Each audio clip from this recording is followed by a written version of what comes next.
மரங்களிலே அரசு கற்பகம். ஏண்டான்னா எதை நினைச்சீங்களோ அதை கொடுப்போம். அதுதான் கற்பகத்துக்கு இருக்கிற சிறிய சிறப்பு. அதனாலதான் கற்பகத்தின் பூங்கொம்போன்னு பாடினார் சுந்தரமூர்த்தி சுவாமிகள் பெண்ண. மரங்களிலே அரசு கற்பகம், விலங்குகளிலே அரசு சிங்கம், மலைகளிலே அரசு இமயம், நடிகர்களிலே அரசு யாரா இருக்கும்? அவரவர்கள் கற்பனைக்கெல்லாம் பண்ணக்கூடாது. நடிகர்களிலே அரசு நடராஜ பெருமான். நீங்க உங்க கற்பனைக்கு ஏத்த மாதிரி நடிகர் பேரை போடக்கூடாது. வாரியார் சாமி சொன்னது இது. வாரியார் சாமி சொன்னார், நடிகர்களிலே அரசு நடராஜ பெருமான். ஏன் அவனை மாதிரி இன்னொருத்தன் நடிக்க முடியுமோ? திருவிளையாடல்களை அவனை போல் இன்னொருவனால் நிகழ்த்த முடியுமோ? அவன் நினைச்சான்னா 3 முறை மட்டுமே பிழை பெருக்கிற ஒருத்தியை தூக்கி தலையில வச்சுக்குவான். எத்தனை முறை பிழை செய்தாலும் ஓடி வந்து அள்ளி அணைத்துக் கொள்ளுகிற தாயே கொஞ்சம் இறக்கி உடம்புல பாதியாத்தான் கொடுப்பான். உமையம்மையை, கங்கையை தலையிலும் உமையம்மையை இடப்பாகத்திலும் வைத்தவன். அவன மாதிரி ஒரு நடிகவேள் உலகத்துல கிடையாது.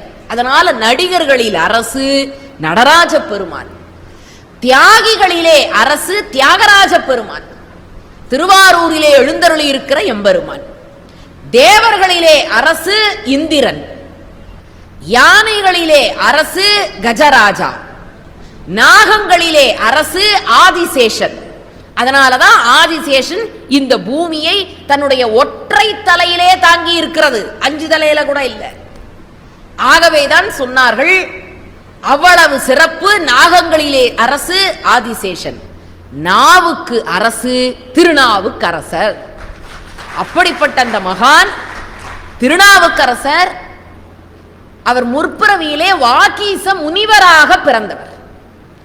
வாகீச முனிவராக இருந்து திருக்கயிலாய மலையிலே ஐம்புலன்களை ஒடுக்கி தவம் செய்து அந்த ஈசனுக்கு உகந்த நிலையிலே இருந்தவர்தான் அடுத்த பிறவியிலே திருநாவுக்கரசராக பிறக்கிறார்.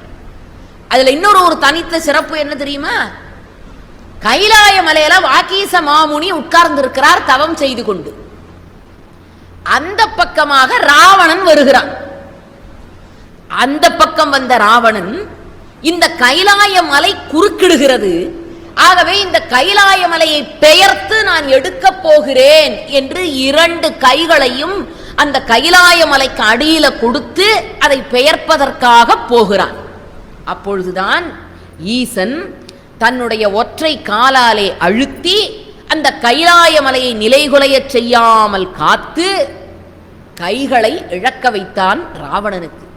எங்க வாத்தியார் சொல்லுவார், கை லாசான இடம், அதனால அது கைலாசம் பார். அவருக்கு இருக்கிற குறும்பு எவ்வளவு அழகு பாருங்க. கை அடியில கொடுத்து மலைக்கடியில இழந்த பகுதியாம் கை லாசான பகுதி கைலாசம் என்பார். கைகளை இழந்த ராவணன் துடிக்கிறான். அப்பொழுது வாகீச முனிவர் பக்கத்துல இருக்கிறார். அவர் சொன்னார், கவலைப்படாத, நீ மீண்டும் அருளை பெற வேண்டும் என்றால் ஒரு வழி இருக்கிறது. என்ன வழி? தவம் செய்து முயற்சி செய்தால் ஈசனுடைய அருளை நீ மறுபடியும் பெறலாம் என்று சொல்லி, அதிலும் சாமகான பிரியர், சிவபெருமானுக்கு உகந்த ராகம் சாமகான பிரியே அம்பா சர்வலோகநாயகியே புவனேஸ்வரி சாமகான பிரியே.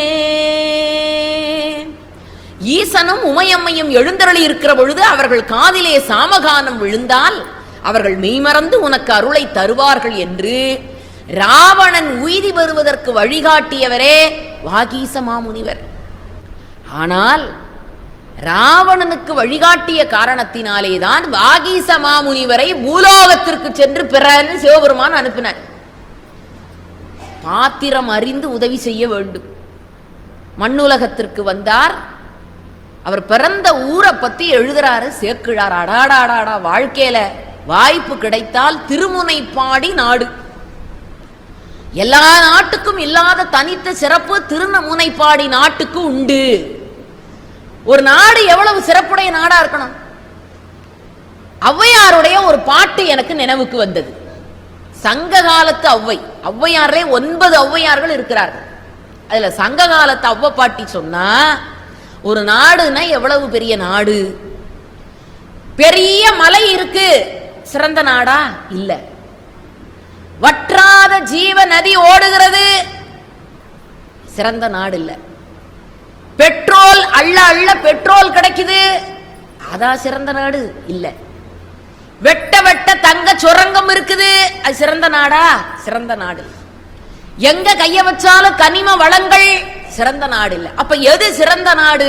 பள்ளமா இருக்கலாம், மேடா இருக்கலாம், காடா இருக்கலாம், நாடா இருக்கலாம், அது முக்கியம் இல்லடா. எந்த நாட்டிலே மக்கள் ஒழுக்கமுடையவர்களாக இருக்கிறார்களோ அதுதான் சிறந்த நாடுன்னர்.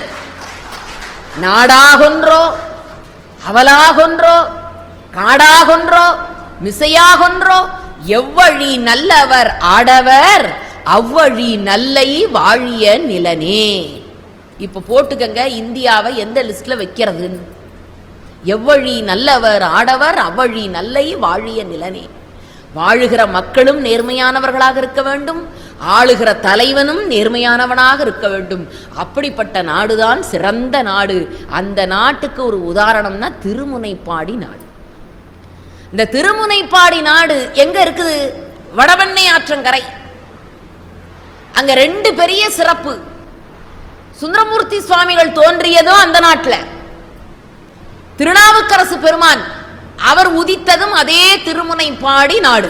இந்த நாட்டில் ஒரு மிகச்சிறந்த தம்பதியர்கள் வாழ்ந்து வந்தார்கள். புகழனார் மாதினியார். தோன்றில் புகழோடு தோன்றுகன்னார் வள்ளுவர். பல பேர் வாழ்ந்து முடிச்ச பிறகு கூட புகழ தேடிக்கிட்டு இருப்பான். ஆனா தோன்றும் பொழுதே புகழோடு தோன்றியவராம் புகழனார் என்று. பெண்களிலே இனிமையானவள் மாது இனியார் மாதினியார். பெண்களுக்கு அவ்வளவு சிறப்பு இருக்குது. பெயர் வைக்கும் பொழுது அவ்வளவு இனிமையா பெயர். வடநாட்டுல எல்லாம் பாத்தீங்கன்னா, வெளிநாட்டுல எல்லாம் மனைவிய ஹனின்னு கூப்பிடுறான், நம்ம ஊர்ல சனிங்கிறான். என்ன பண்றது இவன்களை? நல்ல அருமையான பெயர் வைத்து பெண்களிலே சிறந்தவள் உயர்ந்தவள், இனிமை நிறைந்திருக்கும் இளமை கொலுவிருக்கும் இயற்கை மனம் இருக்கும் பருவத்திலே பெண் இல்லாமல் சுகம் இல்லை உலகத்திலே. கண்ணதாசன் எழுதி வச்சான். அப்படி மாதிலே இனிமையானவளாக மனைவி வைக்க பெற்றாள். அவர்களுக்கு ஒரு பெண்மகவு பிறந்தது. இந்த பெண்மகவுக்கு திலகவதி என்று பெயரிட்டார்கள். அவள்தான் சைவ சமயத்திற்கே திலகமாக விளங்கியவள். அந்த திலகவதியார் பிறந்து அந்த பெண்ணை சீராட்டி பாராட்டி அற்புதமாக வளர்க்கிறார்கள். கல்வி கேள்வி எல்லாவற்றிலும் உயர்ந்த நிலையிலே திலகவதியார் வாழ்ந்து கொண்டு வருகிறாள்.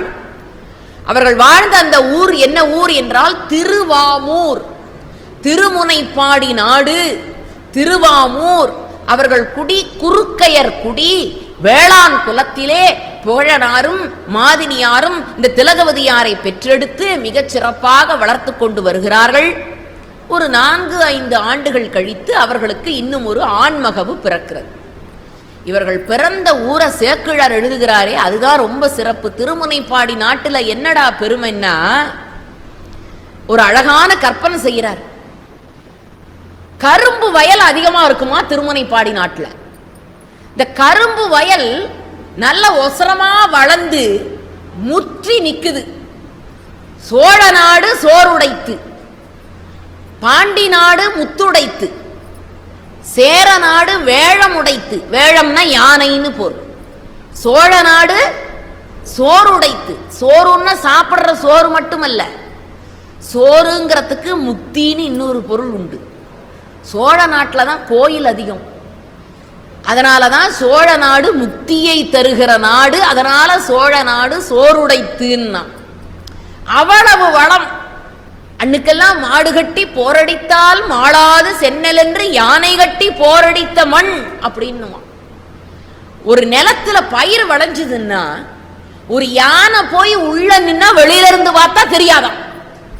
அந்த அளவிற்கு ஓங்கி உயர்ந்த செந்நெல் பயிர்கள் விளைந்த காலம் அந்த திருமுனைப்பாடி நாட்டில். அங்க ஒரு கரும்பு வயல். இந்த கரும்பு வயல்ல கரும்பு எங்க நெல்ல அவ்வளவு ஒசரத்துக்கு வளருதுன்னா கரும்பு கேட்கவா வேணும்? அவ்வளவு ஓங்கி உயர்ந்த கரும்பு வயல். அந்த கரும்பு பறிக்கிறவர்கள் யாரும் இல்லையா? ஏன்? அவனுக்கு 10 ஏக்கர் இருக்கு. பறிப்பார் யாரும் இல்லாமல் கரும்பு முற்றி சூரிய ஒளிப்பட்டு அது தானாக பிழிந்து சாராக வழிந்து அந்த சாரையும் பயன்படுத்துபவர்கள் இல்லாததனால் அது அப்படியே மண்ணில் படிந்து அது பல நாட்கள் வெயிலிலே காய்ந்து கட்டிய கட்டியாக மாறி வெள்ளமாக மாறியதாம். இன்னும் மறுபடியும் மேலே இருந்து கரும்பு சாறு வழிந்து அந்த சாறு கீழே ஒழுகி இந்த நிலத்திலிருந்து ஆரம்பிச்சு பக்கத்து நிலத்துக்கு ஓட ஆரம்பிச்சுதான். அதனால என்ன செஞ்சாங்களாம், தன்னுடைய வயலிலே இருக்கிற கரும்பு சாறு பக்கத்து வயல்ல ஓடிடக்கூடாதேங்கிறதுக்காக பனை வெள்ள கட்டி இருக்கு பாருங்க, அற்புதமான அந்த படிந்து படிந்து உருவான வெள்ளக்கட்டிய போட்டு இந்த சாறு பக்கத்து நிலத்துக்கு போகாம தடுத்து நிறுத்தி பெரிய விளைச்சலை அந்த ஊர்ல இருக்கிற மக்கள் எல்லாம் செய்தார்கள். அப்படிப்பட்ட திருமுனைப்பாடி நாட்டுல திலகவதியாரும் திருநாவுக்கரசரும் தோன்றினார் அப்படின்னு சேக்கிழார் எழுதினார். நான் யோசிச்சு பார்த்தேன், இவங்க 2 பேர் பிறந்தாங்கன்னு சொல்றதுக்கு இவ்வளவு தூரம் இந்த வயல்வெளியை எதுக்கு வர்ணிக்கணும்? நம்ம புத்தி அப்படித்தானே இருக்கும், எட்டாத புத்தி தானே அப்படின்னு நினைச்சேன். ஆனா அது ஒன்றும் சும்மா சொல்லலை சேக்கிழார், அதுக்கு ஒரு காரணத்தை வச்சார். எப்படிடான்னா, இந்த சாறு தானா வழிஞ்சி அதிகமாகி பக்கத்து நிலத்துக்கு போகுது பார்த்தீங்களா, அது மாதிரி தான் திருநாவுக்கரசர் சைவ சமயத்தில் பிறந்து அதிலிருந்து கொஞ்சம் விலகி சமண சமயத்துக்கு போனாராம். சரியா? இப்ப பக்கத்து நிலத்துக்கு போன கரும்பு சார தடுத்து நிறுத்துறது எது? வெள்ளக்கட்டி. அந்த வெள்ளக்கட்டி மாதிரி இருக்கிறவ யாருன்னா திலகவதியார். தன்னுடைய தம்பி சைவ சமயத்தை விட்டு புறச்சமயத்திற்கு போகாமல் இருக்க வேண்டும் என்பதற்காக திலகவதியார் தடுத்தது எதை போல என்றால், தன் நிலத்திலே இருக்கிற கரும்பு சாறு பக்கத்து வயலுக்கு போகாமல் இருப்பதற்காக ஏற்கனவே சாராகி பக்குவப்பட்ட வெள்ளமா இருக்கிற திலகவதியார் அங்கே குறுக்கே விழுந்து சாற்றை தடுத்து நிறுத்தினார் என்ற பெரிய கருத்தை சாதாரண ஓமை வாயிலாக சேக்கிழார் சொல்றாருன்னா, சேக்கிழார போற ஒரு புலவரை நம்ம பார்க்க முடியுமா? அந்த வள்ளுவன் இருக்கிறானே அப்படின்னு பேசுவோம். இந்த கம்பன் என்ன சொன்னான் தெரியுமா அப்படின்னு மேடையில முழங்குவோம். இந்த பாரதி இருக்கிறானே அப்படின்னு சொல்லுவோம். ஆனால் ஒரு புலவரை அர்விகுதி கொடுக்காமல் மரியாதை குறைவாக நாம் சொல்லவே முடியாது என்றால் அது சேக்கிழார் அல்லது வேறு புலவர் அல்ல. அவ்வளவு உயர்ந்தவர் சேக்கிழார். அதனாலதான் அவர் எழுதினார், திருமுனைப்பாடி நாடு அவ்வளவு பெருமை உடையது, அவ்வளவு சிறப்புடையது என்று அங்கே திலகவதியாரையும் திருநாவுக்கரசரையும் அறிமுகப்படுத்துகிற பொழுதே வயல்வெளி காட்சியிலே இவ்வளவு அற்புதத்தை செய்தார். அப்படிப்பட்ட மண்ணில அருமையான குழந்தை, மருள் நீக்கியார் என்று பெயர். குழந்தைக்கு பெயர் வைக்கிற பொழுது தயவு செய்து தாய்மார்களே கவனமா இருக்கணும். ஒரு வீட்டுல சண்டை, குழந்தை பிறந்தாச்சு, மனைவி சொல்றா எங்கப்பா பேரை தான் வைக்கணும் பிள்ளைக்கு. கணவன் சொல்றாரு எங்கப்பா பேரை தான் வைக்கணும். சரி, உங்கப்பா பேர் என்ன? சிவசாமி. இவன் பேரு கிருஷ்ணசாமி. யார் பேரை வைக்கிறது? சிவசாமி வைக்கிறதா கிருஷ்ணசாமி வைக்கிறதா? பெரிய போர்க்களம். எதிர் வீட்டுல இருந்து ஒருத்தர் வந்தார், ஏன் கஷ்டப்படுறீங்க, சிவராமகிருஷ்ணன் வச்சுட்டு போங்களேன். ஆஹா மகிழ்ச்சி. ஆமா, இடையில ராம எங்கிருந்து வந்தான்னா, அது எதிரில் வந்தார் பாருங்க, அவர் அப்பா பேரு. சில நேரங்கள்ல பிரச்சனைகளை தீர்க்கணும்னு போய் இந்த 3வது ஆளு உள்ள புகுந்து பிரச்சனையை பெரிதுபடுத்திடுவார். பெயர் வைக்கிற பொழுது அவ்வளவு சிறப்புகள் இருக்கிறது. சரஸ்வதின்னு பேர் வைங்க, அது பார்த்தீங்கன்னா எப்பொழுதும் முட்டை மார்க்கே வாங்கிட்டு இருக்கும். ஆரோக்கியசாமி அப்படின்னு பேர் வச்சிருப்பான், மருத்துவமனையிலே இருப்பான். பல பேர் பெயருக்கும் வாழ்க்கைக்கும் சம்பந்தமே இல்லாம அடைக்கல சாமியும்பான். பேங்க்ல ஒரு நாள் கடனை அடைக்கவே மாட்டான், பேர்ல வச்சிருக்கிறானே. பெயரில் என்ன இருக்கிறது என்று நீங்கள் நினைக்கிறீர்கள்? தயவு செய்து ஒன்று சொல்லுகிறேன், பெயரை முழுமையாக உச்சரியுங்கள். உங்கள் குழந்தைகளை ஒவ்வொரு முறை சொல்லுகிற பொழுதும் பெயரை முழுமையாக உச்சரியுங்கள். அந்த காலத்தில் வச்சிருந்தாங்க பேருங்க. நம்மளை தெரியாம ஒரு தடவை நாராயணா அப்படின்னு கூப்பிடுவோம். நாராயணா, நமச்சிவாயா கூப்பிடுகிற பொழுதாவது பிளஸ் உனக்குன்னு ஒரு பதிவேட்டை திறந்து வச்சிருப்பாரே சித்திரகுப்தன், அதுல ஒரு முறை கூப்பிட்டா நாராயணா. ஒரு தாத்தா உயிர் போற நேரம், சரி அந்த நேரமாவது அவர் நாராயணான்னு சொன்னா அவரு போவார், சொர்க்கத்துக்கு பரமபதத்துக்கு போவாருன்னு அங்கிருந்த பேராண்டிகள்லாம் முடிவு பண்ணி தாத்தாவை உலுக்கி நாராயணா சொல்லுங்க தாத்தா. அவருக்கு நினைவே இல்லை, ஊங்கிறார். ஒருத்தன் அதிபுத்திசாலி, அவன் என்ன பண்ணா, ஒரு பூச்சரம் ஒன்று அங்கே இருந்தது, அதை வேகமாக எடுத்துக்கிட்டு வந்தான். அதில் இருக்கிற பூவெல்லாம் உருவி போட்டுட்டு இந்த நாரை கொண்டு போய் தாத்தா முன்னால் ஆட்டி இது என்னன்னு கேட்போம். அவர் நார் அப்படிம்பாரு. பாதி புண்ணியமாவது தாத்தாவுக்கு கிடைக்கட்டும், மீதி புண்ணியம் போற வழியில எங்கேயாவது தேடிக்குவாரு அப்படின்னு முடிவு பண்ணி பூச்சாரத்தை எடுத்துக்கொண்டு போய் பூவெல்லாம் உதுத்துட்டு நாரை மட்டும் ஆட்டி தாத்தா இது என்னன்னாரு. தாத்தா தெளிவா கண்ணை கசக்கிட்டு சொல்றாரு, பூ தொடுக்க உதவும். அந்த நேரத்திலையும் புண்ணியம் செய்யறது இல்லைன்னு பல பேர் முடிவு பண்ணி கொண்டிருக்கிறான். ஏன்? பெயரிலே அவ்வளவு பெருமை இருக்கிறது. ஒரு முறை நன்றாக வாய் திறந்து சொல்லுவதிலே கிடைக்கிற பெரிய சிறப்பு, நமச்சிவாய வாழ்க, நாதன் தாழ்வாழ்க, இமைப்பொழுதும் இமைப்பொழுதும் எமைக்கிற பொழுது கூட கடவுளை மறக்காதேன்னா, என் நெஞ்சில் நீங்காதான் தாழ்வாழ்க. இவருக்கு எப்படி பேர் வச்சிருக்கிறாரா? உலகத்திலே இருக்கிற இருளையெல்லாம் நீக்குவதற்காக பிறந்தவர் மருள் நீக்கியார், அப்படி பெயரிட்டார். கலை ஞானம் எல்லாவற்றிலும் கைவரப்பெற்ற உச்ச நிலையிலே மருள் நீக்கியார் வளர்ந்து கொண்டிருக்கிறார். அவருடைய தமக்கை திலகவதியார் இறைவனுக்கு தொண்டு செய்வது, ஆடல் பாடல்களிலே வல்லவராக விளங்குகிறார். வாழ்க்கை இப்படியே இருந்து விடுமா? இந்த பெண்ணுக்கு உரிய பருவம் வந்தது. இந்த பெண்ணுக்கு திருமணம் செய்ய வேண்டும் என்று இவர்கள் முடிவு செய்தார்கள். யார்? புகழனாரும் மாதினியாரும். அப்பொழுது அந்த ஊரிலே படைத்தலைவராக இருந்தவர் கலிப்பகையார். இந்த கலிப்பகையாருக்கு மனம் பேசி முடிக்கிறார்கள் திலகவதியாரை. வில்லாற்றல் வேளாற்றல் எல்லாவற்றிலும் மிகுந்தவராக தளபதியாக படை தளபதியாக இருக்கிறார் கலிப்பகையார். திருமணம் இன்னும் ஒரு மாதத்திலே நிகழ இருக்கிறது. அப்பொழுது வடநாட்டிலே இருந்து ஒரு படையெடுத்து விடுகிறார்கள். அப்பொழுது மன்னன் சொன்னான், படைத்தளபதியாக இருக்கிற நீர் இந்த படையை வழிநடத்தி சென்று இந்த போரை முடித்து விட்டு வந்து திருமணத்தை செய்து கொள் என்று சொன்னார். சரி என்று ஒத்துக்கொண்டார்கள். இவரும் படை நடத்தி சென்றார். அங்கே போர் நடந்து கொண்டிருக்கிற நேரத்திலே திலகவதியாருடைய தந்தையார் புகழனாருக்கு உடல்நிலை சரியில்லை, படுத்த படுக்கையாக மாறிவிட்டார். இறைவன் அவரை அழைத்துக் கொள்ளுகிற நேரம் வந்தாயிற்று. புகழனார் மண்ணுலகை விட்டு பிரிந்தார். அந்த காலத்திலே ஒரு பழக்கம், கணவன் இறந்தால் அவரோடு சேர்ந்து மனைவியும் இழந்து விடுவாள். ஆக புகழனார் இறந்தாரோ இல்லையோ, அடுத்த நொடி பொழுது மாதினியாரும் இறந்து விட்டார். இப்பொழுது தன்னந்தனியலாக திலகவதியாரும் அவருடைய தம்பி, தனக்காக நிச்சயிக்கப்பட்ட கலிப்பகையார் வருவார் என்ற நம்பிக்கையோடு இருந்தார். ஆனால் கடவுள் அங்கேயும் ஒரு விளையாட்டை செய்தார். படை தளபதி அல்லவா, படை நடத்தி கொண்டு போறாரா, அங்கே போர்க்களத்திலே கலிப்பகையாரும் இறந்தார். இப்ப இந்த பொண்ணு என்ன செஞ்சிருக்கணும்? இவ சொன்னாளா, எப்பொழுது என்னுடைய தாயும் தந்தையும் இவரைத்தான் உனக்கு மணவாளனாக ஆக்கியிருக்கிறோம் என்று முடிவு செய்தார்களோ அப்பொழுதே அவர்தான் எனக்கு கணவர். என் கணவர் இறந்து விட்டார், ஆகவே நானும் அவரோடு சேர்ந்து உயிரை விடப் போகிறேன் என்று திலகவதியார் புறப்பட்டு விட்டார். அப்பொழுதுதான் மருள் நீக்கியார் தன் தமக்கையின் காலை பிடித்து கொண்டு கெஞ்சுகிறாராம்.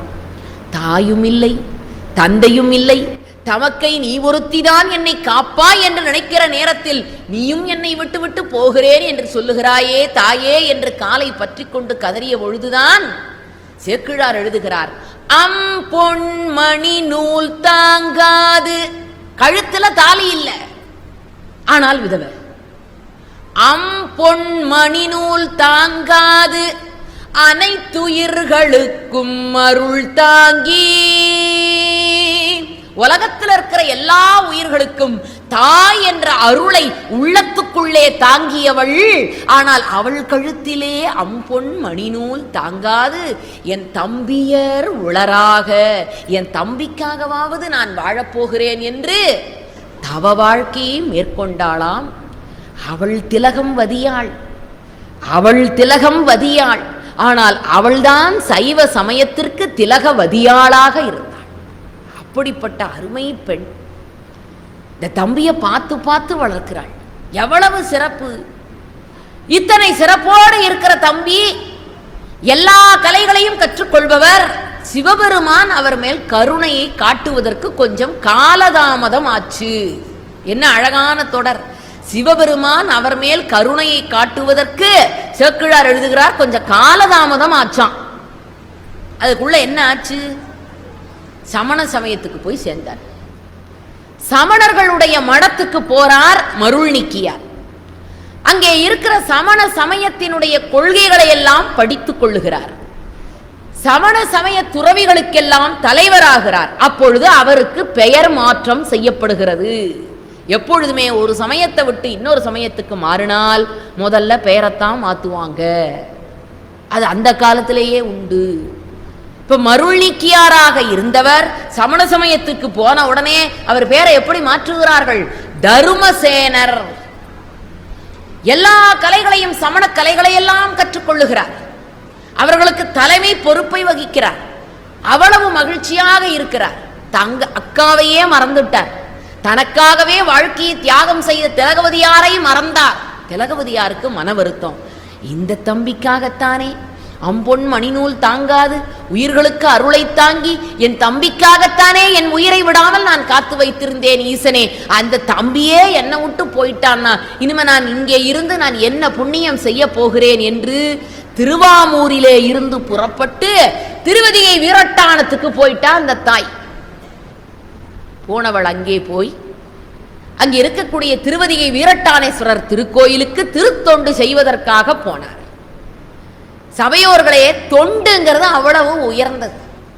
இன்றைக்கு இவ்வளவு தொண்டு செய்திருக்கிறவர்கள் இந்த மண்ணிலே பதித்திருக்கிறார்கள் கால்கள் என்று சொன்னால், தொண்டுக்கென்றே அலைவார் கேலிக்கு ஆளாவார் கண்டுகொள்வாய் அவரை ஞான தங்கமே.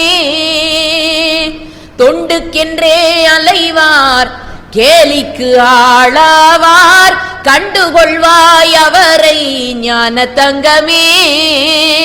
கடவுளில் பாதியடி ஞான தங்கமே. இருக்கும் இடத்தை விட்டு இல்லாத இடம் தேடி எங்கெங்கோ அலைகிறார் ஞான தங்கமே. அவர் ஏதுமறியாரடி ஞான தங்கமே. திரு அலகிடுதல், திரு மெழுகிடுதல், பூ சார்த்துதல், திருநீற்று பை தாங்குதல், இந்த பணிகளை எல்லாம் திலகவதியார் மேற்கொள்கிறார். அது என்னங்க திரு அலகிடுதல்? கோயில விளக்கமாறு எடுத்து குப்பைகளை கூட்டி சுத்தம் செய்கிற பணி. அதுக்கு நல்ல அழகான தமிழ் சொல் திரு அலகிடுதல். தண்ணி ஊற்றி மெழுகி சுத்தப்படுத்துதல், திரு மெழுகிடுதல். இறைவனுடைய உற்சவம் நடக்குது, சிவபெருமான் வெளியில உலா வருகிறார் என்றால் முன்னால திருநீற்று பையை சுமந்து செல்வதுங்கிறது அவ்வளவு பெரிய புண்ணியம். ஏன்? திருநீர் இல்லாத பாழான நெற்றியோடு மக்கள் வந்துவிடக்கூடாது என்பதற்காக இறைவன் திருவீதி உலா வருகிற பொழுது அந்த இறைவனுக்கு முன்பு திருநீற்று தட்டை தாங்கி செல்வது பெரும் புண்ணியம். அவ்வளவு சிறப்பு திருநீருக்கு இருக்கிறது. ஏன்? அகிலாண்டேஸ்வரி ஜம்புகேஸ்வரன் எழுந்தருளி இருக்கிற அந்த திருநீற்றான் மதிலினுடைய சிறப்பு சொல்லிக்கொண்டே இருக்கலாமே. 5ஆம் பிரகாரம் என்ன கூலி கொடுத்தார் சிவபெருமான்? ஒண்ணும் இல்லை. அவரவர்களுக்கு ஒரு கைப்பிடி அளவு திருநீர். 5ஆம் திருச்சுற்று. அந்த திருச்சுற்று பணியை மேற்கொண்ட அத்தனை மக்களுக்கும் தொண்டு செய்தவர்களுக்கு என்ன பலன் தெரியுமா? கூலி ஒரு பிடி திருநீர். மகிழ்ச்சியோடு மக்கள் வாங்கி கொண்டு போனார்கள். வீட்டுக்கு போய் திறந்து பார்த்தால் அத்தனையும் பொன் துகள். ஆண்டவன் மீது அவர்கள் வைத்த நம்பிக்கை. எவன் ஒருவன் நம்பிக்கையை வைக்கிறானோ அவனுக்கு நடராஜா, நம்பாதவனுக்கு யமராஜான். நம்பியவனுக்கு நடராஜன், நம்பாதவனுக்கு யமராஜன். நடராஜதயா நிதியே உன்னை நம்பினே நான் கதியே, நடனம் புரியும் தில்லை நடராஜதயா நிதியே உன்னை நம்பினே நான் கதியே. சுடரோங்கிய கனக சபைதனிலே, சுடரோங்கிய கனக சபைதனிலே சுந்தர திருநடனம் புரியும் தில்லை நடராஜதயா நிதியே உன்னை நம்பினே நான் கதியே. சேயாகிய எனது குரல் உந்தன் செவிதனில் கேட்கலையோ. சேரமான் பெருமாள் நாயனார், சிவபெருமானுடைய கால் சிலம்பு ஓசை கேட்டால்தான் பூஜை இங்க வயிற்றுக்கு உணவு. அது கேட்கலன்னா அன்னைக்கு பொழுது போச்சு. சேயாகிய எனது குரல்கள் உந்தன் செவிதனில் கேட்கலையோ. தாயாம் சிவகாம சுந்தரி, தாயாம் சிவகாம சுந்தரி மகிழ்ந்திடும் மணவாளா குணாளா நடராஜதயா நிதியே உன்னை நம்பினே நான் கதியே. இந்த நம்பிக்கையோடு இருக்கணும்.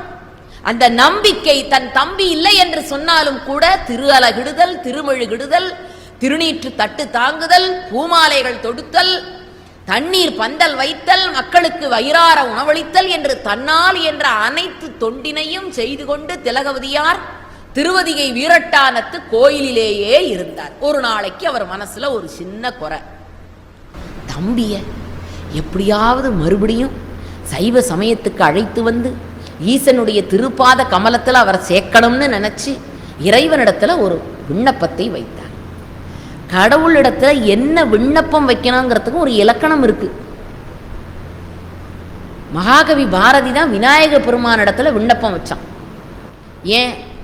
விநாயக பெருமானை பார்த்து அதிகாரமா பேசினான். ஏன்னா அவன் எப்பொழுதுமே கம்பீரமான புலவன். அதனாலதான் நமக்கு யமன் எருமேல வந்தா, பாரதிக்கு யானையில வந்தான். ஏன்னா அவன் அவர் கர்வமான புலவன். அவன் கேட்டான், மகாகவி பாரதி விநாயக பெருமானை பார்த்து சொன்னான், ஏடை எடுத்துக்கொள், எழுத்தாணியை எடுத்துக்கொள். ஏன்? ஏற்கனவே பாரதம் எழுதின அனுபவம் உனக்கு இருக்கிறது தானே, எடுத்துக்கொள் என்று சொல்லிவிட்டு தொடங்கினான். எனக்கு வேண்டும் வரங்களை இசைப்பேன் கேளாய் கணபதி. எடுத்துக்கிட்டாரு, ஏடு எழுத்தாணி எல்லாம்.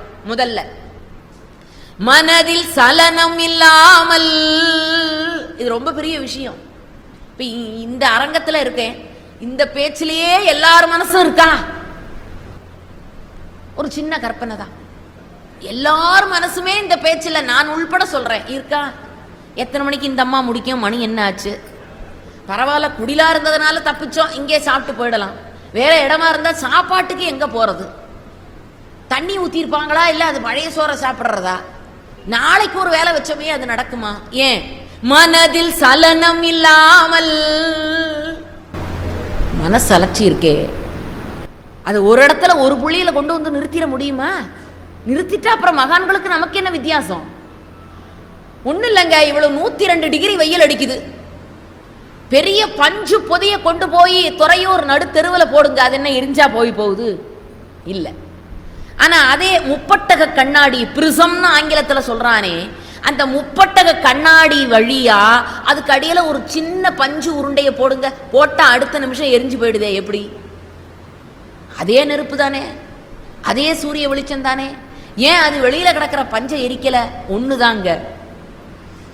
வானம் முழுக்க பறந்து விரிந்து கிடந்திருக்கிற சூரிய வெளிச்சத்தை ஒரு புள்ளியிலே கொண்டு வந்து குவிக்கிற பொழுது அதற்கு ஆற்றல் அதிகம்.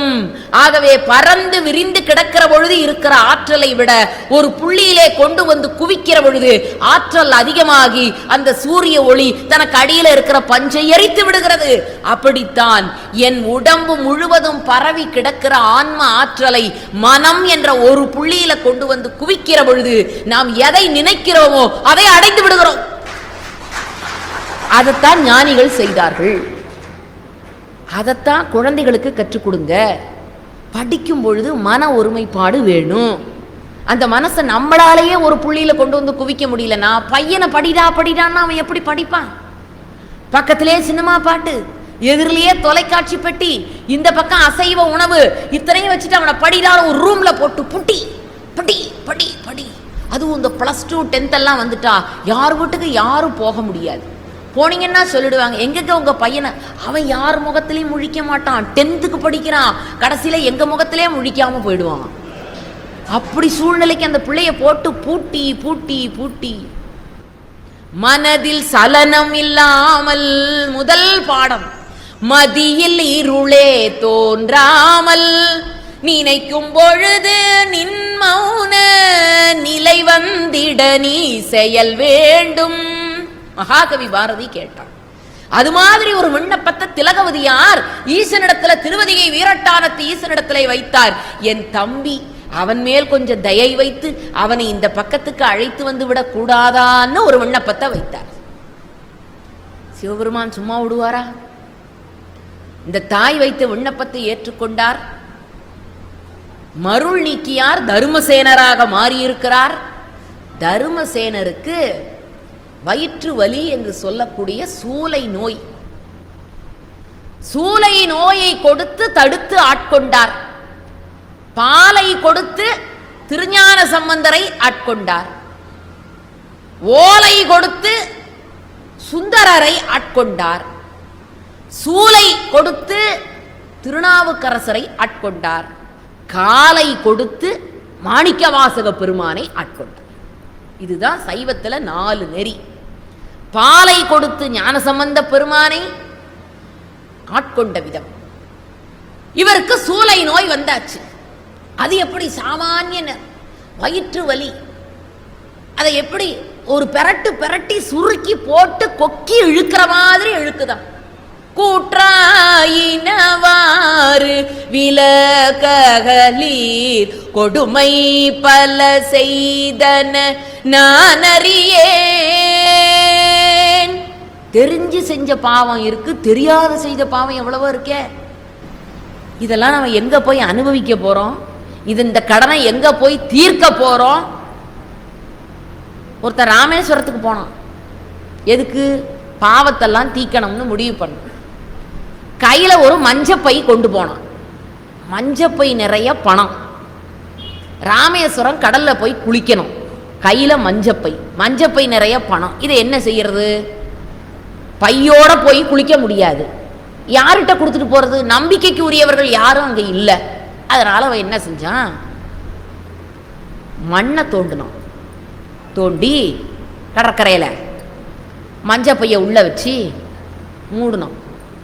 யோசிச்சான், சரி குளிச்சுட்டு வரும்போது எந்த இடத்துலன்னு நோண்டிக்கிட்டு இருக்கிறது? ஒரு அடையாளம் வேணும் இல்லையா? மஞ்சப்பைய வச்சுட்டு போனதுக்கு ஒரு அடையாளம் வேணும் இல்லையா? அதுக்காக என்ன செஞ்சான்? லேசா மணலை குமிச்சான். இத ஒருத்தன் பார்த்துக்கிட்டே இருந்தான். இவன் குமிச்சு வச்சுட்டு குளிக்க போடான். குளிச்சுட்டு வந்து பார்க்கறான், 35 கோபுரம் இருக்கு. அது மாதிரியே முட்டு. அது என்ன பண்ணிட்டான் நம்ம மக்கள்?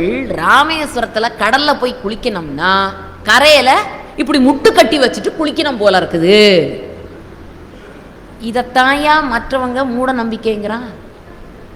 நம் சமயத்திலே சொல்லப்பட்டிருக்கிற சடங்குகளுக்கு உண்மையான பொருள் என்னவென்று தெரியாமல் இடையில இருக்கிறவன் அறிவில்லாம அவன் தன்னுக்குத்தானே தெரிஞ்சதெல்லாம் சேர்த்து விட்டு உண்மையான தத்துவம் எது, உண்மையான சடங்கு எது என்று தெரியாமலேயே நம்ம மண்ணில் போச்சு. அவர் சொன்னாரு, நான் செய்த பாவம், தெரிஞ்ச பாவம் எதுன்னு தெரியும். இவருக்கு போய் சூலை நோய். துடிக்கிறார் தருமசேனர். பக்கத்துல வந்து நிற்கிறார் ஒரு சமணர். அருமையான தீர்த்தத்தை கொடுத்து குடியுங்கள். இவர் குடிச்சாரோ இல்லையோ வலி அதிகமாச்சு. இன்னொருவர் வரார், மயிர்பீலி கொண்டு வருகிறார். வலது பக்கமாக தடவுகிறார். உன் வலி நிச்சயமாக குறைந்துவிடும், கவலைப்படாதே தர்மசேனரே என்று. இவன் எந்த பக்கம் மயிர்பீலியால் தடவினானோ அந்த பக்கத்திலே தான் வலி அதிகமாகும். செய்வதறியாது துடிக்கிறார், தவிக்கிறார். இரவு உறங்க போகிற நேரம். தன்னுடைய அணுக்க தொண்டர் அடிசில் தயாரித்து கொடுக்கிற சமையல்காரனை பக்கத்துல கூப்பிட்டாரு தர்மசேனர். அப்பொழுதுதான் தன்னுடைய தமக்கையாரினுடைய நினைவு வந்தது. எப்பொழுதுமே துன்பப்படுகிற பொழுதுதான் நமக்கு உண்மையானவர்களுடைய நட்பு ஞாபகத்துக்கு வரும். அவரை அழைத்து சொன்னார், என் தமக்கை இடத்திலே போய் சொல், நான் இந்த வயிற்று வலியால் மிகவும் துடிக்கிறேன் என்று சொல் என்று சொல்லி அனுப்புகிறார். இந்த சமையல்காரரும் ஓடோடி சென்று திருவதிகை வீரட்டானத்து ஈஸ்வரனின் கோவிலை சுற்றி வந்து நந்தவனத்திலே மலர் பறித்து கொண்டிருக்கிற திலகவதியாரிடத்திலே போய் சொன்னார். சொல்லிவிட்டு தங்களை அழைத்து வரும்படி சொன்னார் தருமசேனர். அப்பதான் திலகவதியார் சொன்னார், பாழ் சமணர்கள் இருக்கிற அடைக்கு நான் வருவதற்கு தயாராக இல்லை. ஆகவே என் தம்பியை இங்கு அழைத்து வாருங்கள், ஈசனுடைய திருவருளால் அவனுடைய நோய் குணமாகும். இரவோடு இரவாக யாருக்கும் தெரியாமல் அந்த சமையல்காரனுடைய தோளிலே கை போட்டுக் கொண்டு தருமசேனர் மெல்ல மெல்ல மெல்ல சமண மடத்திலே இருந்து புறப்பட்டு தமக்கையாரை நோக்கி வந்து விழுந்தார். தமக்கையாரும் அவரை அழைத்து சென்று திருவதிகை வீரட்டானத்து ஈசனுடைய பாதத்திலே போய் கிடத்தினார். அந்த திருநீற்றை எடுத்து பூசிய பொழுதுதான் அவர் பாடிய அற்புதமான அந்த பாடல், கூற்றாயினவாறு விலகலீர் கொடுமை பல செய்தன நான் அறியேன். தெரிந்து செய்த பாவங்கள், தெரியாத செய்த எத்தனையோ தன்மைகள், இதையெல்லாம் ஆண்டவனே நீ பொறுத்து ஆக்க வேண்டும். ஏற்றாய் அடிக்கே இரவும் பகலும் பிரியாது வணங்குவன் எப்பொழுதும் தோற்றாதென் வயிற்றின் அகம்படியே குடரோடு துடக்கி முடக்கியிட. அந்த வலி எப்படி வயிற்ற போட்டு சுருட்டி பிடிச்சு இழுத்துதோ அது அப்படியே வார்த்தையில சொன்னாரு, துடக்கி முடக்கி இட. ஆற்றேன் அடியேன் அதிகை கெடில வீரட்டான துறை அம்மானே அப்படின்னு பாதத்துல போய் விழுந்தார். இறைவனுடைய திருநீற்று மருந்து அந்த குருவருள் கிடைத்த காரணத்தினால் வயிற்று வலி சரியா போச்சு. செய்தி சமணர்களுக்கு போச்சு. அவ்வளவு சாதாரணமா விட்டுருவோமா? நீங்க ஒண்ணு கவனிச்சிங்களா? சைவத்திலே இருந்து சமண சமயத்திற்கு திருநாவுக்கரசர் மாறிய பொழுது சைவ சமயத்துக்காரர்கள் யாரும் ஒன்னும் பேசல. சமணத்திலே இருந்து இவர் சைவத்துக்கு மாறியவன அவன் சும்மா இருக்கல. இதுதான் நம் சமயத்துக்கும் பிற சமயத்துக்கும் இருக்கக்கூடிய வித்தியாசம். இப்ப சமணர்கள்லாம் ஒன்று கூடினான். ஆளுகிற அரசன் சமண சமயத்தில் இருக்கான். ஒன்று வைத்துக் கொள்ளுங்கள், அந்த காலத்துல சமய ஞானிகளுக்குத்தான் மதிப்பு அதிகம். ஆளுகிற அரசனுக்கு ஒரு பக்கத்துல சமய ஞானி, இன்னொரு பக்கம் இலக்கிய புலவர், 2 பேர் இருந்தால்தான் அரசாட்சியே நடக்கும். காரணம், வசிஷ்டனே புனைந்தான் மௌலின்னு எழுதுவான் கம்பராமாயணத்துல. அந்த சமய ஞானிகளுக்குத்தான் அவ்வளவு பெருமை இருந்தது.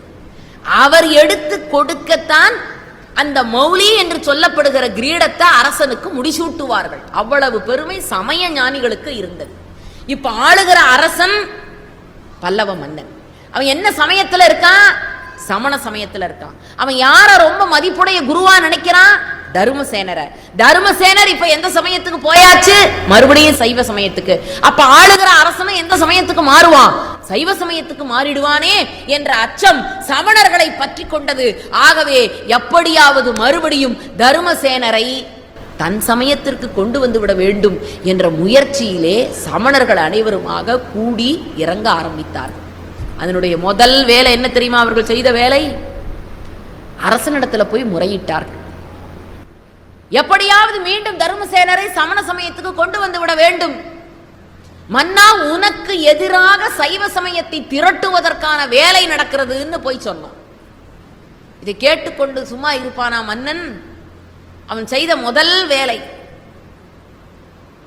அந்த நேரத்திலேதான் சிவபெருமான் அருமையான பாடல்களை எழுதுகிற ஆற்றல் பெற்ற காரணத்தினால் இப்ப தருமசேனரை நாவுக்கு அரசர் என்ற நாமத்தை கொடுத்து திருநாவுக்கரசு என்ற பெருமையை எம்பெருமான் திருவாயாலே இவருக்கு சூட்டுகிறார். இப்ப திருநாவுக்கரசு பெருமானாக இருக்கிறவர், ஆளுகிற அரசன். அங்கே இருந்து ஆட்கள் வருகிறார்கள், காவலாளிகள் திருநாவுக்கரசரை சந்திப்பதற்காக. திருநாவுக்கரசரிடத்திலே வந்து சொன்னார்கள், உங்களை மன்னன் சந்திப்பதற்காக அழைக்கிறார், வாருங்கள். அப்பொழுது அவர் சொன்ன ஒரு வார்த்தை தான், நாமார்க்கும் குடியல்லோம், நமனை அஞ்சோம், நரகத்தில் இடர்படோம், ஏமாப்போம், பிணியறியோம், பணிவோம் அல்லோம், இன்பமே என்னாலும் துன்பமில்லை. இதை அப்படியே எடுத்துக்கொண்டு பின்னாளிலே ஆங்கில அரசாங்கத்தை எதிர்த்து தமிழ் சுதேச மன்னர்கள் குரல் எழுப்பினார்கள். இந்த வாதத்தை போய் நிற்கிறாராம். இவரை என்ன செய்வது என்று கேட்கிறான் மன்னன். சமணர்கள் சொல்லுகிறார்கள், திருநீற்று அறையிலே போடுங்கள். எவ்வளவு மகிழ்ச்சின்னு பாருங்க. சுண்ணாம்பு காலவாயில, அது ஒரு நாள் அல்ல, 2 நாள் அல்ல, 7 நாட்கள், 7 நாள் சுண்ணாம்பு காலவாயிலே போடுகிறார்கள். அப்பொழுது அங்கே இருந்து அவர் பாடிய பதிகம்தான் இன்றைக்கும் எல்லாருடைய உள்ளத்திலும் நம்ம எல்லாம் மகிழ்ச்சி கடலிலே ஆழ்த்தக்கூடிய அற்புதமான பதிகத்தை எழுதினார். மாசில் வீணையும் மாலை மதியமும் வீசு தென்றலும் வீங்கிளவேனிலும் மூசு வண்டரை பொய்கையும் போன்றதே ஈசன் எந்தை இணையடி நீழலே. மாசில்லாத வீணை, மாலை நேரத்து மதியம், வீசுகிற தென்றல், இது ஒன்று ஐம்புலனுக்கு இன்பத்தை தரக்கூடிய விஷயம். மாசில் வீணை, மாலை நேரத்து மதியம் உடலுக்கு குளிர்ச்சி, வீசுகிற தென்றல் கண்களுக்கு பயிற்சியை தருகிற நிலவு, இது எல்லாவற்றையும் விட சிவபெருமானே உன்னுடைய நிழல் இப்பொழுது இது அனைத்தையும் எனக்கு கொடுக்கிறது என்று சொல்லுகிற மனப்பக்குவம். என்கிட்ட படிக்கிற பையன் கேட்கிறான், அது எப்படி மேடம், சுண்ணாம்பு காலவாயில போயிட்டு இருக்கும் பொழுது இதெல்லாம் ஞாபகத்துக்கு வருமா, நீங்க சொல்றது பொருத்தமுடையதாக இருக்கிறதான்னு கேட்டான். உண்மைதான், இதுதான் சூழ்நிலை எப்படி இருந்தாலும் வாழ பழகிக்கொள். நீ போடப்பட்டிருக்கிற இடம் அரசியல் சூழல் சரியில்லாம இருக்கலாம், ஆன்மீக சூழல், யாரு உண்மையான சாமியார்னே கண்டுபிடிக்க முடியல, போலி சாமியார்கள் நிறைந்திருக்கிற உலகமா போச்சு, எவன் உண்மை என்று தெரியவில்லை, யார் உண்மையான அரசியல்வாதி தெரியல. இப்படிப்பட்ட சூழலிலும் குருவருளாலே திருவருளை பெற்றுவிட முடியும் என்ற எண்ணத்தோடு எவன் ஒருவன் இருக்கிறானோ அவன்தான் தலை சிறந்தவன். அப்படிப்பட்ட தன்மை நாவுக்கரசு பெருமானிடத்திலே இருந்தது. ஆகவேதான் சூழலை பற்றி கவலைப்படவில்லை, அவர் எம்பெருமானை பற்றி நினைத்துக் கொண்டிருந்தார். 7வது நாள் திருநீற்று அறையை திறக்கிறார்கள். உள்ளே அழகான பசுந்தாமரையின் மேல் அமர்ந்திருப்பதை போல திருநாவுக்கரசு பெருமான் இருப்பதை பார்த்து சமணர்கள் திகைத்து போனார்கள். அவர்கள் ஒரு முடிவு கட்டிவிட்டார்கள். மன்னனிடத்தில் போய் சொன்னார்கள், சமண சமயத்திலே இருக்கிற பொழுது கற்றுக்கொண்ட மந்திரத்தை பயன்படுத்தி திருநீற்று அறையிலே தன்னை பாதுகாத்து கொண்டு விட்டார் தர்மசேனர்னா. அப்பவும் சில பேரை திருத்தவே முடியாது. அரசன் பார்த்தான், அப்படியா, சரி, திருநீற்று அறையிலே இவர் தப்பி பிழைத்து விட்டார், இவருக்கு நஞ்சு கொடுப்பதென்று முடிவு செய்யுங்கள். சரின்னு வெள்ளி கிண்ணத்துல நஞ்சு ஏந்தி கொண்டு வந்து நாவுக்கரசு பெருமானிடத்திலே ஒப்படைக்கிறார். இவர் அதை வாங்கி பருகினார். இவர் கும்பிடுற அப்பா அவனே நஞ்சு குடிச்சவன் ஆயிற்றே, அவனுக்கு எப்படி அமுதானதோ அதை போலவே இவருக்கும் நஞ்சு அமுதானது. திருநீல கண்டம், அற்புதமான நஞ்சை குடித்தார். இவர் கொன்றுமாகவில்லை.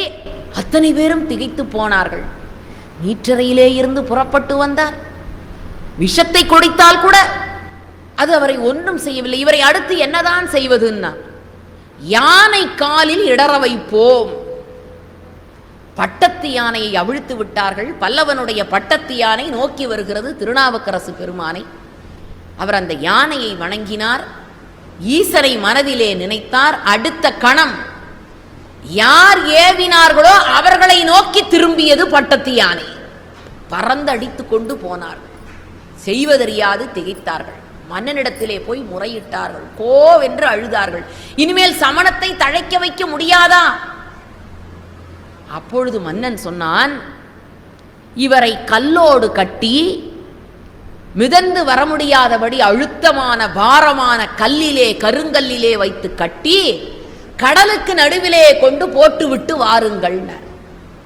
அதை போலவே திருநாவுக்கரசரை கல்லிலே வைத்து கட்டி கடலுக்கு நடுவிலே கொண்டு போட்டார். அப்பொழுதுதான் அவர் பாடிய அற்புத திருப்பதிகம் சொற்றுணை வேதியன் ஜோதிவானவன் பொற்றுணை தீருந்தடி பொருந்த கை தோழ.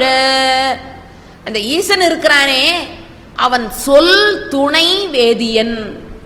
அவன் வார்த்தையை சொன்னாலே போதும், பக்கத்துல இருந்து அருள் தருவான்.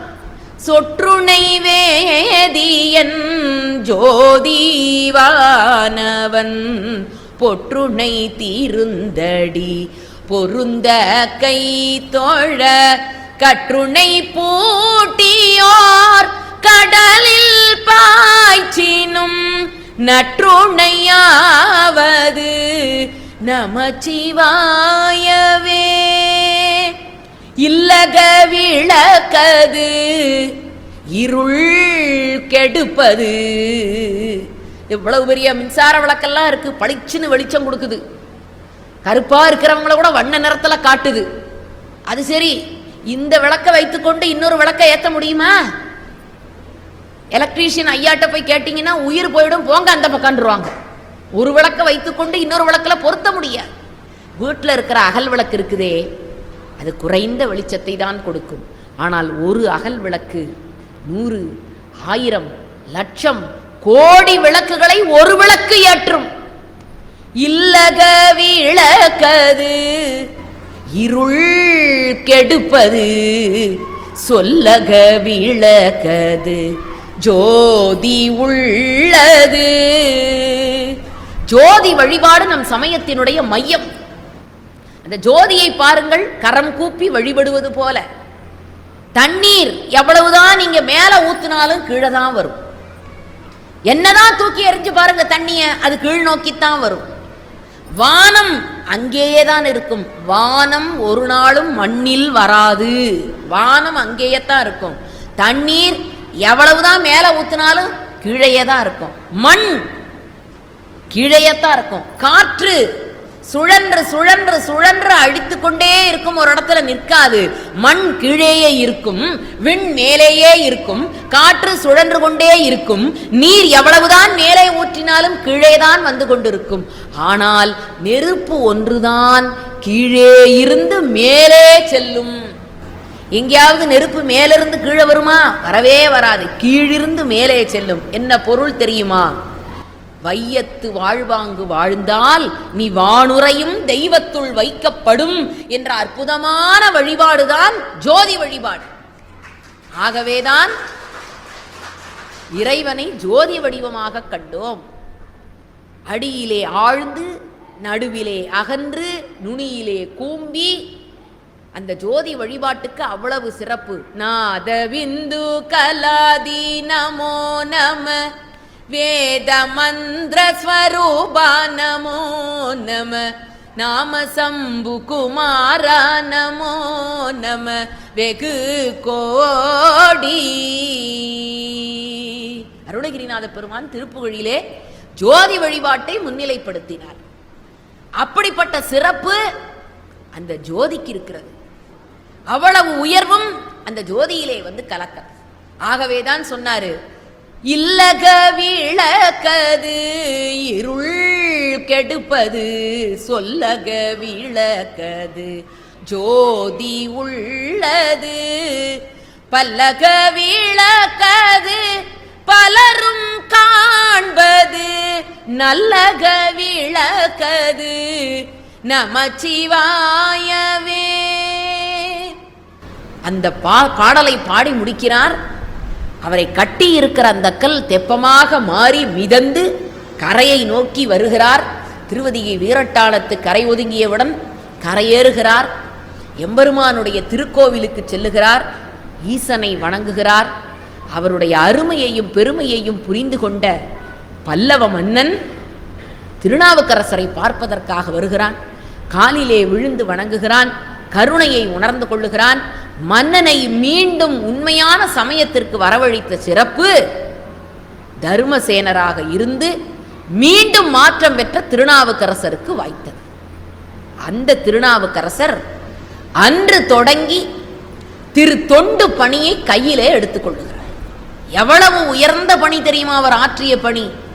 தொண்டு செய்து பழுத்த பழமாகவே மாறுகிறார். ஒவ்வொரு ஊராக செல்லுகிறார். அவர் சென்ற ஊர்களை எல்லாம் சேக்கிழார் பட்டியலிட்டுக் கொண்டே வருகிறார். என்ன ஊருக்குடா முதல்ல போறாருன்னா, தூங்கானை மாடம் என்று பாராட்டப்படக்கூடிய பெண்ணாகடம்.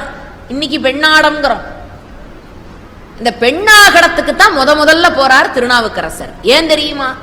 இவ்வளவு காலம் சமண சமயத்திலே இருந்து விட்டேன், என் உடம்பும் என் மனமும் சைவத்தை மறந்து ஈசனை மறந்து வேறொரு சமயத்திற்கு சென்றது. ஆகவே மீண்டும் இந்த உடலையும் உள்ளத்தையும் தூய்மைப்படுத்திக் கொள்ள ஆண்டவா எனக்கு ஒரு வழிதர மாட்டாயா என்று தூங்கானை மாடம் என்று அழைக்கக்கூடிய பெண்ணாகடத்து ஈசனை போய் வணங்குகிறார். அப்பதான் அவருக்கு இடபக்குறியும் சூலக்குறியும் உடம்பிலே தரிக்கப்பட்டு அவர் தூய்மை உடம்பை பெற்றார் அப்படின்னு சேக்கிழார் எழுதினார். அங்கிருந்துதான் அவருடைய திருப்பணிகள் தொடங்குகின்றன. ஒவ்வொரு ஊராக போகிறார். அப்பொழுது சீர்காழியம்பதியிலே திருஞான சம்பந்த பெருமான் ஞானப்பாலை உண்டு தோடுடைய செவியன் என்ற பதிகத்தை பாடி அருள் பெற்ற செய்தி திருநாவுக்கரசருக்கு வந்து எட்டுகிறது. பெரியோர்களே, திருநாவுக்கரசர் ஏறத்தாழ 80 ஆண்டுகள் இந்த மண்ணிலே வாழ்ந்தவர். ஞான சம்பந்த பெருமானோ 3 வயதிலே ஞானப்பால் அருந்தியவர். இவருடைய முதிய வயதிலே இளைய வயதாக இருக்கிற திருஞான சம்பந்தரை பார்ப்பதற்கு இவருக்கு ஒரு வாய்ப்பு கிடைக்கிறது. இருவருமாக கலந்து பக்தியிலே முழுமையான சன்னதனையை பெற வேண்டும் என்று நினைக்கிறார். இவர் புறப்பட்டு போறாரு. திருவாரூரிலே இருந்து சீர்காழிக்கு போகிறார். யாரை பார்க்கறதுக்கு? திருஞான சம்பந்த பெருமான பார்க்கறதுக்கு. அது சேக்கிழார் எழுதுகிறார், ஒரு கடல் புறப்பட்டு வந்தாலே பார்க்கறதுக்கு பயமா இருக்கும். 2 கடல் புறப்பட்டு வந்து ஒரு சந்தித்து கொண்டால் எப்படி இருக்கும்? ஒன்று அருள் கடல், இன்னொன்று அன்பு கடல். அருட்கடலும் அன்பு கடலும் மாறி மாறி சந்தித்து கொண்டதை போல திருஞான சம்பந்த பெருமானும் திருநாவுக்கரசு பெருமானும் ஒருவருக்கொருவர் சந்தித்து கொண்டாராம். பேச ஆரம்பித்தார்களாம். ஐயனே, நான் உங்களோடு சேர்த்து திருத்தொண்டாற்றி ஒவ்வொரு ஊராக சென்று தமிழோடு இசை ஞானத்தை பரப்ப விரும்புகிறேன் என்று அந்த குழந்தை சொன்னது. பெரியோர்களே, எப்பொழுதுமே பெரியவர்களுடைய அனுபவமும் இளைஞர்களுடைய ஆற்றலும் எந்த சமுதாயத்தில் ஒன்றிணைகிறதோ அந்த சமுதாயம் வெற்றி பெறும். ஆனால் நம்ம நாடு எப்படி இருக்கு? இப்ப பெருசு கம்முன்னு கடாங்கிறான். என்னமோ இவன் சிறுசாவே இருக்க போற மாதிரி. அனுபவத்தினுடைய முதிர்வை பயன்படுத்தி கொள்ள வேண்டும். நம் சமயம் கற்றுத்தந்திருக்கிற பெரிய சிறப்பு அதுதான். இவர் சொன்னாராம், ஊர்களை எல்லாம் தரிசித்துக் கொண்டே வருகிற பொழுது நீரும் நானும் தனித்தனியாக பிரிந்து சென்றால் இன்னும் அதிகப்படியான மக்களுக்கு தொண்டு செய்யலாமே. அவருடைய உள்ளத்தை பாருங்கள். 2 பேரும் சேர்ந்து போறதை விட நீர் ஒரு பக்கமாக செல்லுங்கள், நான் ஒரு பக்கமாக செல்லுகிறேன், வாய்ப்பும் வேளையும் இறையருளும் கிடைக்கிற பொழுது 2 பேரும் சந்திக்கலாம் என்று இருவருமாக 2 பக்கமாக பிரிந்து போகிறார். அப்படி போகிற பொழுது திருநாவுக்கரசர் சந்திக்கிற ஊர் திங்களூர். அவசியம் நாம் வாழ்க்கையில தெரிந்து கொள்ள வேண்டிய செய்தி. வருகிறவர்களுக்கு வயிறார உணவளிக்கிற பெரிய தொண்டை நாம் செய்து கொண்டிருக்கிறோம் அல்லவா? அதற்கெல்லாம் முன்னோடி யார் என்று பார்த்தால் திங்களூரிலே அப்பூதி அடிகள் என்றொரு அடியவர். அவர் வீட்டுல மரக்காலுக்கு பேரு திருநாவுக்கரசு, அளக்கிற மரக்காலுக்கு திருநாவுக்கரசு, அணிகிற அணிகலனுக்கு பெயர் திருநாவுக்கரசு, பெத்த பிள்ளைக்கு பேரு மூத்த திருநாவுக்கரசு, இளைய திருநாவுக்கரசு, பார்க்கிற இடமெல்லாம் திருநாவுக்கரசு, தண்ணீர் பந்தல் வைத்தார் திருநாவுக்கரசு, அன்னசத்திரம் கட்டினார் திருநாவுக்கரசு, எழுந்தால் உட்கார்ந்தால் திருநாவுக்கரசர் திருநாவுக்கரசர் திருநாவுக்கரசர். இந்த பெயரை தவிர வேறொன்றும் அப்பூதி அடிகளினுடைய வாயிலிருந்து வராது. அந்த ஊருக்கு திருநாவுக்கரசர் போகிறார். எல்லா இடங்களிலும் திருநாவுக்கரசர் பெயராகவே இருக்கிறது. இவர் போய் அந்த அன்பரிடத்திலே கேட்டார், திருநாவுக்கரசர் பெயரால் எல்லாம் அமைத்திருக்கிறாரே, இவர் யாருன்னு. அவர் பெயர் அப்பூதி அடிகள். அவருடைய இல்லம் இதுதான் என்று ஒருவர் அவரை வழி நடத்துகிறார். இந்த இல்லத்துக்கு போய் அப்பூதியடிகளை பார்த்து திருநாவுக்கரசர் கேட்டாராம், ஏனப்பா இவ்வளவு பெரிய தர்மசாலைகளை வைத்திருக்கிறாய், தண்ணீர் பந்தல் அமைத்திருக்கிறாய், அன்னசத்திரம் வைத்திருக்கிறாய், இதற்கெல்லாம் உன்னுடைய பெயரை வைத்திருக்கலாம், இதை விட்டுவிட்டு எங்கேயோ இருக்கிற திருநாவுக்கரசர் பெயரை வைத்திருக்கிறாயேன்னு சொன்ன உடனே அப்பூதியடிகளுக்கு கோபம்.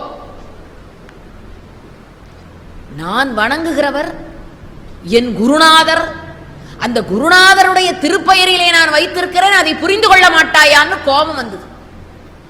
எவன் ஒருவன் குருவருளை முழுமையாக உணர்ந்து கொள்ளுகிறானோ வாழ்க்கையிலே அவன் உயர்வான்.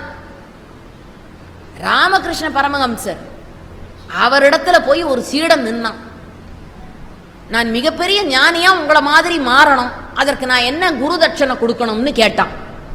அதுக்கு ராமகிருஷ்ண பரமஹம்சர் சொன்னார், நீ ஒன்றும் செய்ய வேணாம், உன்னை விட மட்டமான ஒரு பொருளை கொண்டு வா, நான் அதை குரு தட்சணையாக ஏற்றுக்கொள்ளுகிறேன் அப்படின்னார். இவன் பார்த்தான், உலகத்தில் எல்லாமே என்னை விட மட்டமானது தானே. கருப்பு நிறத்தில் குயில் ஒன்று இருந்தது. இந்த குயிலை பிடிச்சு கொண்டு போய் குருநாதரிடத்தில் தட்சணையாக கொடுக்கலாம்னு குயில் கிட்ட போனா அந்த குயில் இனிமையான குரலால் அழகாக ஓசை எழுப்பியது. குயில் மாதிரி நம்மளால கூவ முடியலையே, அப்ப அது நம்மளை விட அது ஒசந்தது தானே, அது எப்படி நம்மளை விட மட்டமான பொருளா ஆகும்னு அதை விட்டான். இன்னும் கொஞ்சம் தூரம் போனா ஒரு எரும மாடு நின்றுகிட்டு இருந்தது. எரும மாடு என்னை விட மட்டமானது தானே, திட்டத்துக்கு கூட எரும மாட்டைத்தானே பயன்படுத்துறான், அந்த எரும மாட்டை கொண்டு போய் குருநாதர் இடத்துல ஒப்படைக்கலாம்னு புறப்பட்டு எரும மாட்டுக்கிட்ட போனா சோன்னு மழை கொட்டுச்சு, எரும மாடு நின்னுது, இவன் ஓடணும். அப்ப இந்த கேவலம் இந்த மழையை கூட தாங்குகிற தோல் வலிமை எனக்கு இல்ல, ஆனா அந்த எரும மாட்டுக்கு இருக்கு, அப்ப அது என்னை விட வசந்தது தானே. ஒவ்வொரு பொருளையா பார்த்தான் ஐயா, ஒரு பொருளாவது இவனை விட தாழ்ந்த பொருளாவே கிடைக்கல. கடைசியா ஒரு கழிவறை பக்கம் போனான். அங்கே மலம் கழித்து யாரோ வைத்திருந்தார். இவன் பார்த்தான், இந்த மலம் என்னை விட தாழ்வானது தானே, நாத்தம் அடிச்சாலும் பரவாயில்ல, மூக்க பிடிச்சுக்கிட்டு மலத்தை கொண்டு போய் குருநாதரிடத்திலே காட்டி குரு தட்சணை கொடுக்கலாம்னு முடிவு பண்ணி அந்த மலத்தை போய் தொட போனா மலம் பேசியது, தயவு செய்து என்னை தொடாதே, நான் ஒரு பணக்கார வீட்டில் தட்டில் ஆப்பிளாக இருந்தேன், அல்வாவாக இருந்தேன், உன்னை போல ஒரு படுபாவி தொட்டா நான் இந்த நிலைமைக்கு ஆயிட்டேன், இப்ப நீ வந்து தொட்டா நான் என்ன நிலைமைக்கு ஆவேனோ தெரியாது, தயவு செஞ்சு என்னை தொடாதேன்னு மலம் பேசியது. இவன் வேகமா போய் ராமகிருஷ்ண பரமஹம்சர் காலில் விழுந்தா, சாமி இந்த உலகத்துல என்னை விட மட்டமான பொருள்னு உலகத்துல எதுவுமே இல்லையே சாமி, நான் எதை கொண்டு வர்றதுன்னா. ராமகிருஷ்ண பரமஹம்சர் சொன்னார், இனிமேலும் உனக்கு நான் பாடம் நடத்தணுமாடா, இதுதான்டா உலகத்திலேயே பெரிய ஞானம், மனுஷனை விட உலகத்துல மட்டமான பொருள் எதுவும் இல்லை என்ற ஞானம் வந்து விட்டாலே நீ பெரிய ஞானிடான்னார். அவன் இன்னைக்கு தான் தானே பெரிய ஆளுங்கிறான், தனக்கு நிகர் யாருமே இல்லைங்கிறான். ஆணவத்தின் உச்சாணி கொம்புல இருக்கானே மனுஷன், அடே முடிசார்ந்த மன்னரும் முடிவில் பிடிசாம்பலா போவார். இந்த உணர்வு வந்து விட்டால் நீ ஏன் ஆட போற? இந்த உணர்வு நமக்கு வருதா? ஆணவத்தின் உச்சத்திலே விளிம்பிலே இருக்கிற மனிதன் கொஞ்சம் கொஞ்சமாக தன்னை கரைத்து கொண்டு வாழ்க்கை நடத்த பழகி கொள்ள வேண்டும். இவர் சொன்னார், என் பேர்ல இதை வைக்கணும்னு சொன்னீரே, என் குருநாதரின் பெயரில் அல்லவா இருக்கிறது, இன்னொரு முறை என் குருநாதரை தவறாக சொன்னீர்கள் பாருங்கள் என்று கோபப்பட்டார். யார்? குருநாதரிடத்திலேயே. திருநாவுக்கரசர் சொன்னார், நான் தானப்பா அந்த நாவுக்கரையன். காலிலே விழுந்து வணங்கினார், கண்களிலே நீர் மல்கியது. ஐயா, உங்களுக்கு உணவு படைப்பதற்கு நான் கொடுத்து வைத்திருக்க வேண்டும். மூத்த திருநாவுக்கரசை அழைத்தான், நீ போய் வாழை இலை குருத்தை எடுத்துக்கொண்டு வா, உணவு தயாரிப்பதற்கு படைப்பதற்கு தயாராகுங்கள் என்று. அந்த பிள்ளைக்கு மெத்த மகிழ்ச்சி. ஏன்? ஒரு குடும்பத்தில் ஒரு தந்தை என்ன கொள்கையோடு இருக்கிறானோ அதே கொள்கையோடு தாயும் இருக்க வேண்டும். தாயும் தந்தையும் என்ன கொள்கையோடு இருக்கிறார்களோ அதே கொள்கையோடு குழந்தை இருக்க வேண்டும். அந்த குடும்பம் கோவில். எத்தனை பேர் வீட்டுல இருக்கு? பையனை கூப்பிட்டு கேட்டா, எனக்கு உலகத்துல ஒரு எதிரி இருக்கான்னா அது எங்க அப்பன் தாங்கிறான். பல பேர் வீட்டுல அப்பன் வெளியில இருந்தாதான் புள்ள வீட்டுக்கே வர்றான். புள்ள வீட்டுல இருக்கான்னா அப்ப வெளியில போயிடுறான். உன் புருஷன்ட்ட சொல்லி வையுங்கிறான் அம்மா கிட்ட. இதுதானா ஐயா குடும்பம்? கணவன் மனைவி குடும்பம் என்றால் ஒத்த நேர்கோட்டில் செல்ல வேண்டும். மற்ற சமயத்தை சார்ந்தவர்கள் நம்ம பார்த்து கேட்கறாங்க, ஏயா சிறு தொண்டர் மாதிரி புள்ளக்கறியெல்லாம் சமைச்சு கொடுக்க முடியுமா? முடியறத பேசுங்கய்யா உங்க சமயத்துலங்கிறான். அட பாவி, என் சமயம் எனக்கு கற்றுக் கொடுத்தது பிள்ளைக்கறியை சமைத்து கொடு என்பதல்ல. தந்தை சொன்னால் தாய் கேட்டுக்கொண்டால், தாய் தந்தை சொன்னால் பிள்ளை கேட்டுக்கொண்டான். அந்த கருத்தை கத்துக்கிறதுக்கு தான் என் சமயத்துல அந்த புராணத்தை வச்சான். அதை விட்டுப்புட்டு எதற்காக இந்த புராணம் எழுதப்பட்டதோ அதனுடைய தாத்பரியம் கருத்து என்னங்கிறத விட்டுட்டு அது மாதிரி புள்ளக்கறி சமைச்சு கொடுக்க முடியுமான்னு கேட்டுக்கிட்டு இருக்கியே. இதுதானா நம் சமயம் நமக்கு கற்றுக் கொடுத்தது? பெரிய தேர் திருவிழாங்க. ஏன் தேர் திருவிழாவை வச்சான்? அந்த ஈசனை எல்லாரும் தான் முதுகுல சுமக்கணும்னு ஆசைப்படுறான். அந்த எம்பெருமான அரை அடி தான்.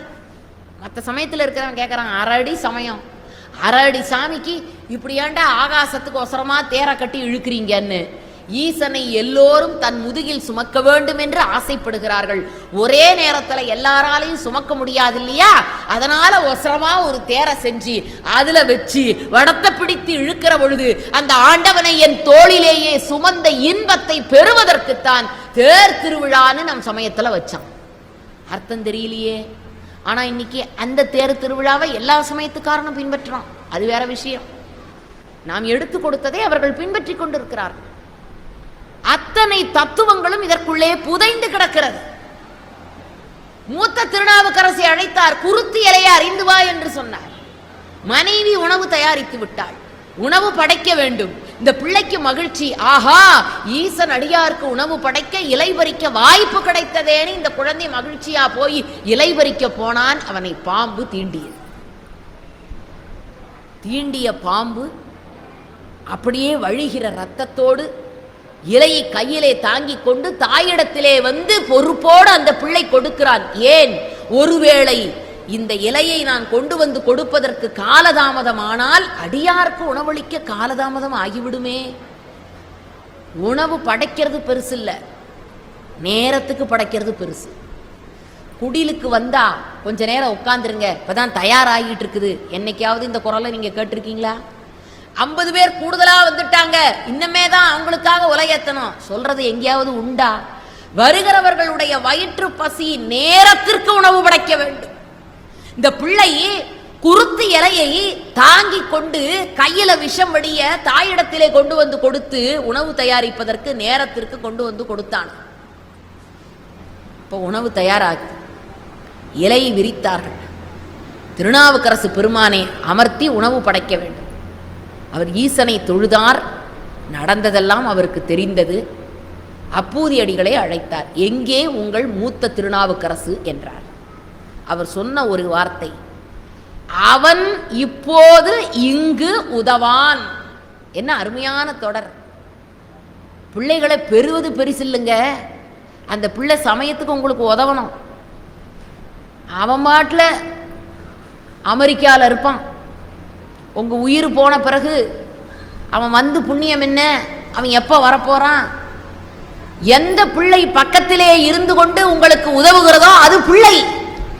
அதனாலதான் கண்ணதாசன் ரொம்ப தெளிவா, தென்னைய பெத்தா இளநீர், பிள்ளைய பெத்தா கண்ணீர், பெத்தவ மனசு பித்தம்மா, பிள்ளையின் மனசு கல்லம்மாங்கிறான். என்ன, எந்த காலத்திற்கும் பொருந்தக்கூடிய அற்புதமான பொன் வாக்கியம் இல்லையா? 4 பிள்ளை பெற்றிருப்பான், ஒன்னொன்னு 4 நாட்டில் இருக்கும். என்ன புண்ணியம்! அருமையான பாடல். இவர் சொன்னார், எங்க அவன் மூத்த திருநாவுக்கரசு, அவன் இப்போது இங்கு உதவான்னார். ஏண்டான்னார். மன்னிக்க வேண்டும் குருநாதா, என்ன காரியம் செய்தாய்? உன் மகன் பாம்பு தீண்டி இறந்து விட்டான், அவனை பாயிலே சுருட்டி மூலையிலே வைத்துவிட்டு மகன் இறந்த வீட்டில் எனக்கு உணவு தயாரித்து படைத்துக் கொண்டிருக்கிறாய், இது தகுமா? பிள்ளையை கொண்டான்னார். இந்த பிள்ளையை கைகளை ஏந்தி கொண்டு இறைவனுடைய திருக்கோவிலுக்கு போனார். அங்க போய் அற்புதமான பதிகத்தை பாடினார்.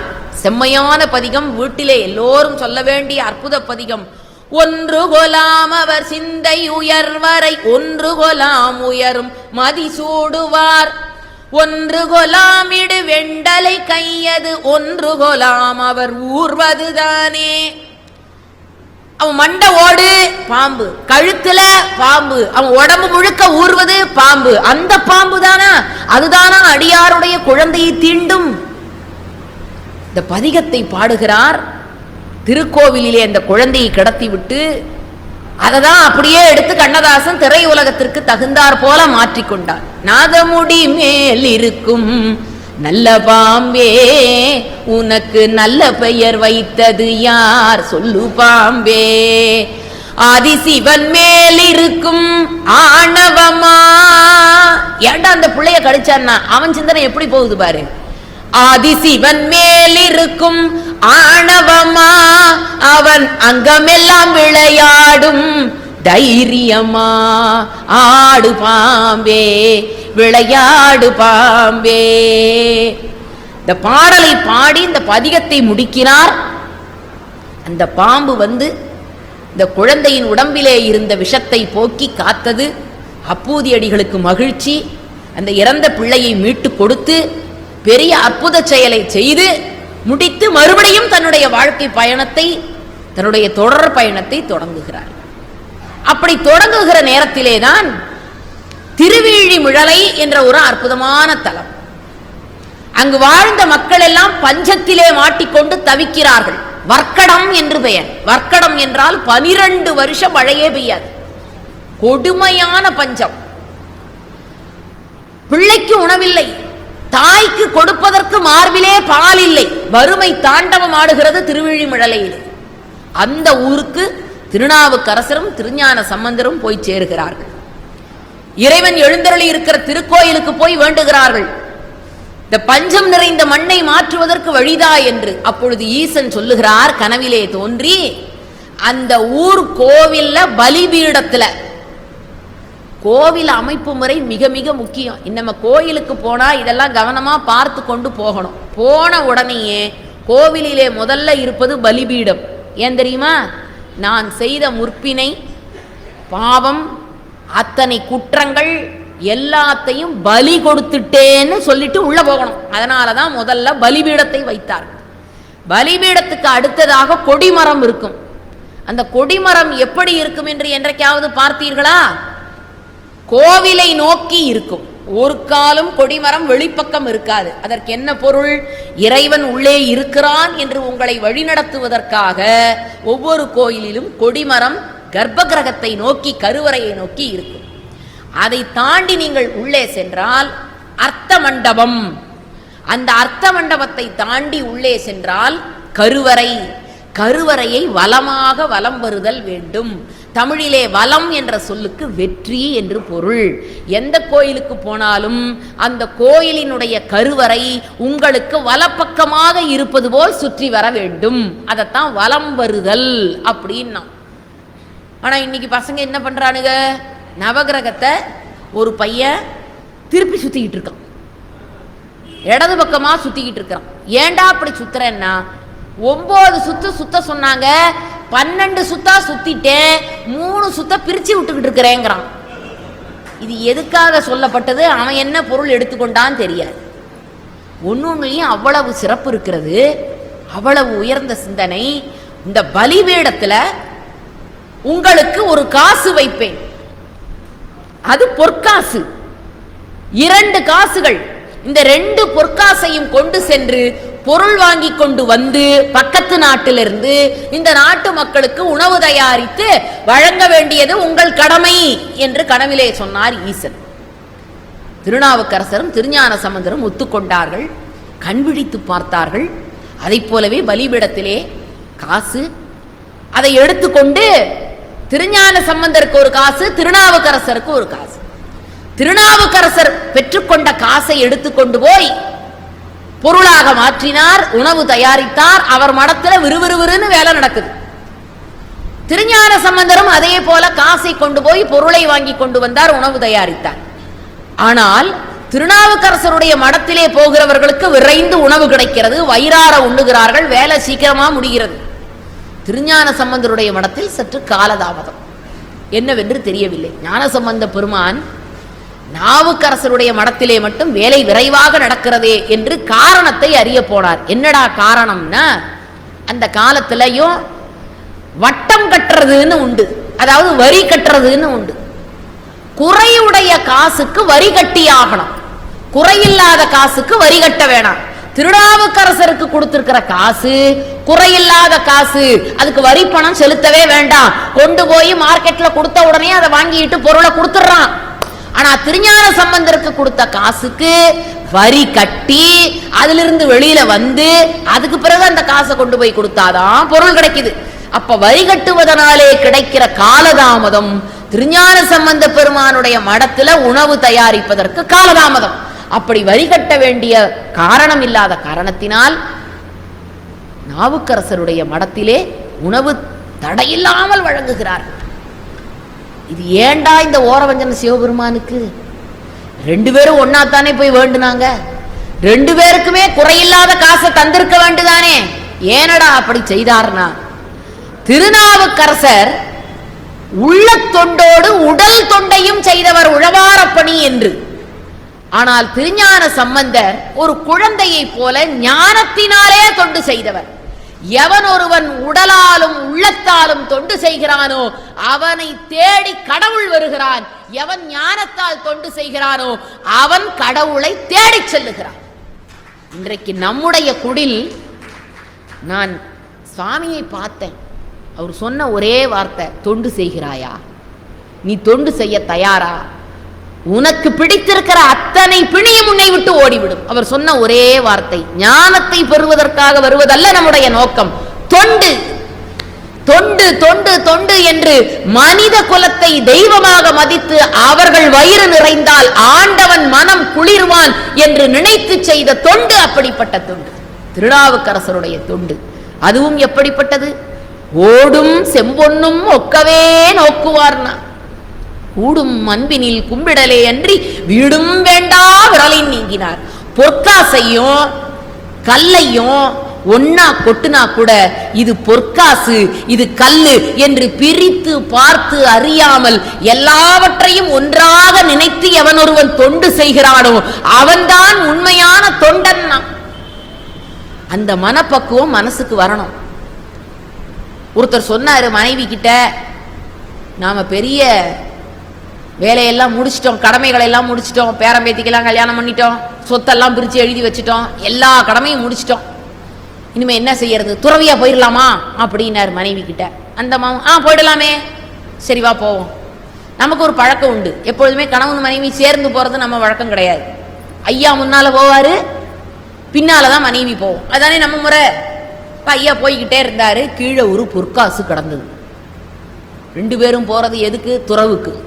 கீழே கிடப்பதே பொற்காசு. இவர் யோசிச்சார், பெண்களுக்கு எப்போதுமே நகை மேல ஆசையாச்சே, போறது துறவுக்கு, பின்னால வர மனைவி இந்த பொற்காசை பார்த்தா மனசு மாறிட்டான்னா என்ன பண்றதுன்னு இவர் என்ன பண்ணாரு, காலால லேசா மணலை தள்ளி தள்ளி தள்ளி மனைவி பார்த்துடக்கூடாதுன்னு பொற்காசை மூடினார். இது அந்த அம்மா பார்த்து, என்ன பண்றீங்கன்னு கேட்டது. ஒன்றும் இல்லை, சும்மா சொல்லுங்க. இல்லை, கீழே பொற்காசு கிடந்தது, நாம போறதோ துறவுக்கு, நீ மனசு மாறி மறுபடியும் இல்லறத்துக்கு போயிட்டேன்னா என்ன பண்றதுன்னு நீ பார்க்க கூடாதுன்னு அதை மூடுனேன் அப்படின்னாரு. அதுக்கு அந்த மனைவி ஒரு பதில் சொன்னாங்க, கீழே கிடப்பது கற்காசா பொற்காசான்னு பிரித்து பார்க்குற அறிவு இருக்கிற வரையில உங்களுக்கும் துறவு ஒத்து வராது, உங்களை கட்டிக்கிட்ட எனக்கும் துறவு ஒத்து வராது, வாங்க ரெண்டு பேருமே இல்லறத்துக்கு போயிடுவோம். ஓடும் செம்பொன்னும் ஒக்கவே நோக்குவார்னா, அது அவ்வளவு சாதாரணமா வந்துடக்கூடிய விஷயமா? அப்படிப்பட்ட மன நிறைவு எத்தனை பேருக்கு வந்துடும்? கணவன் தூங்கிட்டு இருக்கிறான், பொழுது விடிகிற நேரத்துல வீட்டு வாசல்ல மனைவி கோலம் போடணும், திடீர்னு கோலம் போட வந்தவன் அப்படியே கோலச்சொப்பை வச்சா வீட்டுக்குள்ள போனா புருஷனை போட்டு தாங்க எந்திருங்க எந்திருங்க எந்திருங்கன்னா, அவன் ஏண்டி இப்படி படுத்துற? இல்ல இல்ல நீங்க இப்பவே வாங்க, வீட்டு வாசலுக்கு வந்து என்ன நடக்குதுன்னு பாருங்க, இங்க என்ன நிக்குதுன்னு பாருங்க. அடியே பொழுது விடியட்டும், அப்புறம் அதுக்குள்ள அது எங்கேயாவது போனாலும் போயிடும், சீக்கிரம் வாங்க சீக்கிரம் வாங்கன்னு அவனை எழுப்பி கூட்டிக்கிட்டு வந்து இவன் கண்ணை கசக்கிக்கிட்டு பார்க்கறான். எதிர் வீட்டு வாசல்ல ஏதோ ஒன்று வாங்கி நிறுத்தி இருக்கிறாங்க, அது மாதிரியே நம்ம வீட்டுக்கும் ஒன்று வாங்கணும்னா இவன் இப்படி தெளிவா கண்ணை திறந்து பார்த்தான். ரோடு போடுற ரோலர் மிஷினை அவங்க வீட்டு வாசலை நிறுத்திட்டு போயிருக்கிறாங்க அரசாங்கத்தில். இந்த அம்மா அதை பார்த்துட்டு அது மாதிரியே நமக்கு ஒன்று வேணும், அது எதுக்கு என்னன்னா இல்லை, அவங்க வீட்டில் இருக்கு நம்ம வீட்டில் இருக்கணும். இந்த மாதிரி இருக்கிறவங்க இவங்கள வாழ்க்கையில என்ன செய்ய முடியும்? ஓடும் செம்பொன்னும் ஒக்கவே நோக்குவார்னார். அப்படிப்பட்ட உழவார பணியை தொண்டாக செய்த காரணத்தினால மனிதர்களை புனிதர்களாக, இந்த படமாடும் கோயில் பகவர்க்கு ஒன்றியில் நடமாடும் கோயில் நம்பர்க்கு அது ஆகா, நடமாடும் கோயிலாக இருக்கிற மக்களுக்கு ஒன்று வழங்கினால் படமாடும் கோயில் பகவர்க்கு ஆவே என்று அது அன்றைக்கு உழவார பணியாக நாவுக்கரசர் போட்டு வைத்த பாதை. அதை போல ஒரு பணியை செய்த காரணத்தினால் குறையில்லாத, வரி கட்ட வேண்டாத, கொடுத்தால் உடனே பொருளை பெறத்தக்க காசை ஆண்டவன் திருநாவுக்கரசருக்கு கொடுத்து ஞானத்தினாலே தொண்டு செய்த காரணத்தினால் வாசி உடைய காசை ஞானசம்பந்த பெருமானுக்கு கொடுத்தார். அதனாலதான் என்னைக்குமே குழந்தைங்க உடனே அழுது பிடிச்சி எனக்கு அதுதான் வேணும்னு கேட்கும் பார்த்திருக்கீங்களா? உடனே ஞானசம்பந்த பெருமான் ஈசனிடத்திலே சென்று வாசி தீரவே காசு நல்குவீர், எனக்கும் அதே மாதிரி காசை கொடு, நானும் அது மாதிரியே தொண்டு செய்யணும் என்று இறைவனிடத்திலே வேண்டி பெற்றுக்கொண்டாராம். அப்படிப்பட்ட உறவு நாவுக்கரசருக்கும் ஞானசம்பந்த பெருமானுக்கும். இருவரும் தொடர்ந்து போய்கொண்டே இருக்கிறார்கள். பல திருத்தலங்களை எல்லாம் தாண்டி திருமறை காட்டிற்கு போகிறார்கள். அருமையான ஊர் மறைக்காடு. இன்னைக்கு அதுக்கு வேதாரண்யம்னு நம்ம வடமொழியில சொல்றோம். வேதம்னா மறை, ஆரண்யம்னா காடு.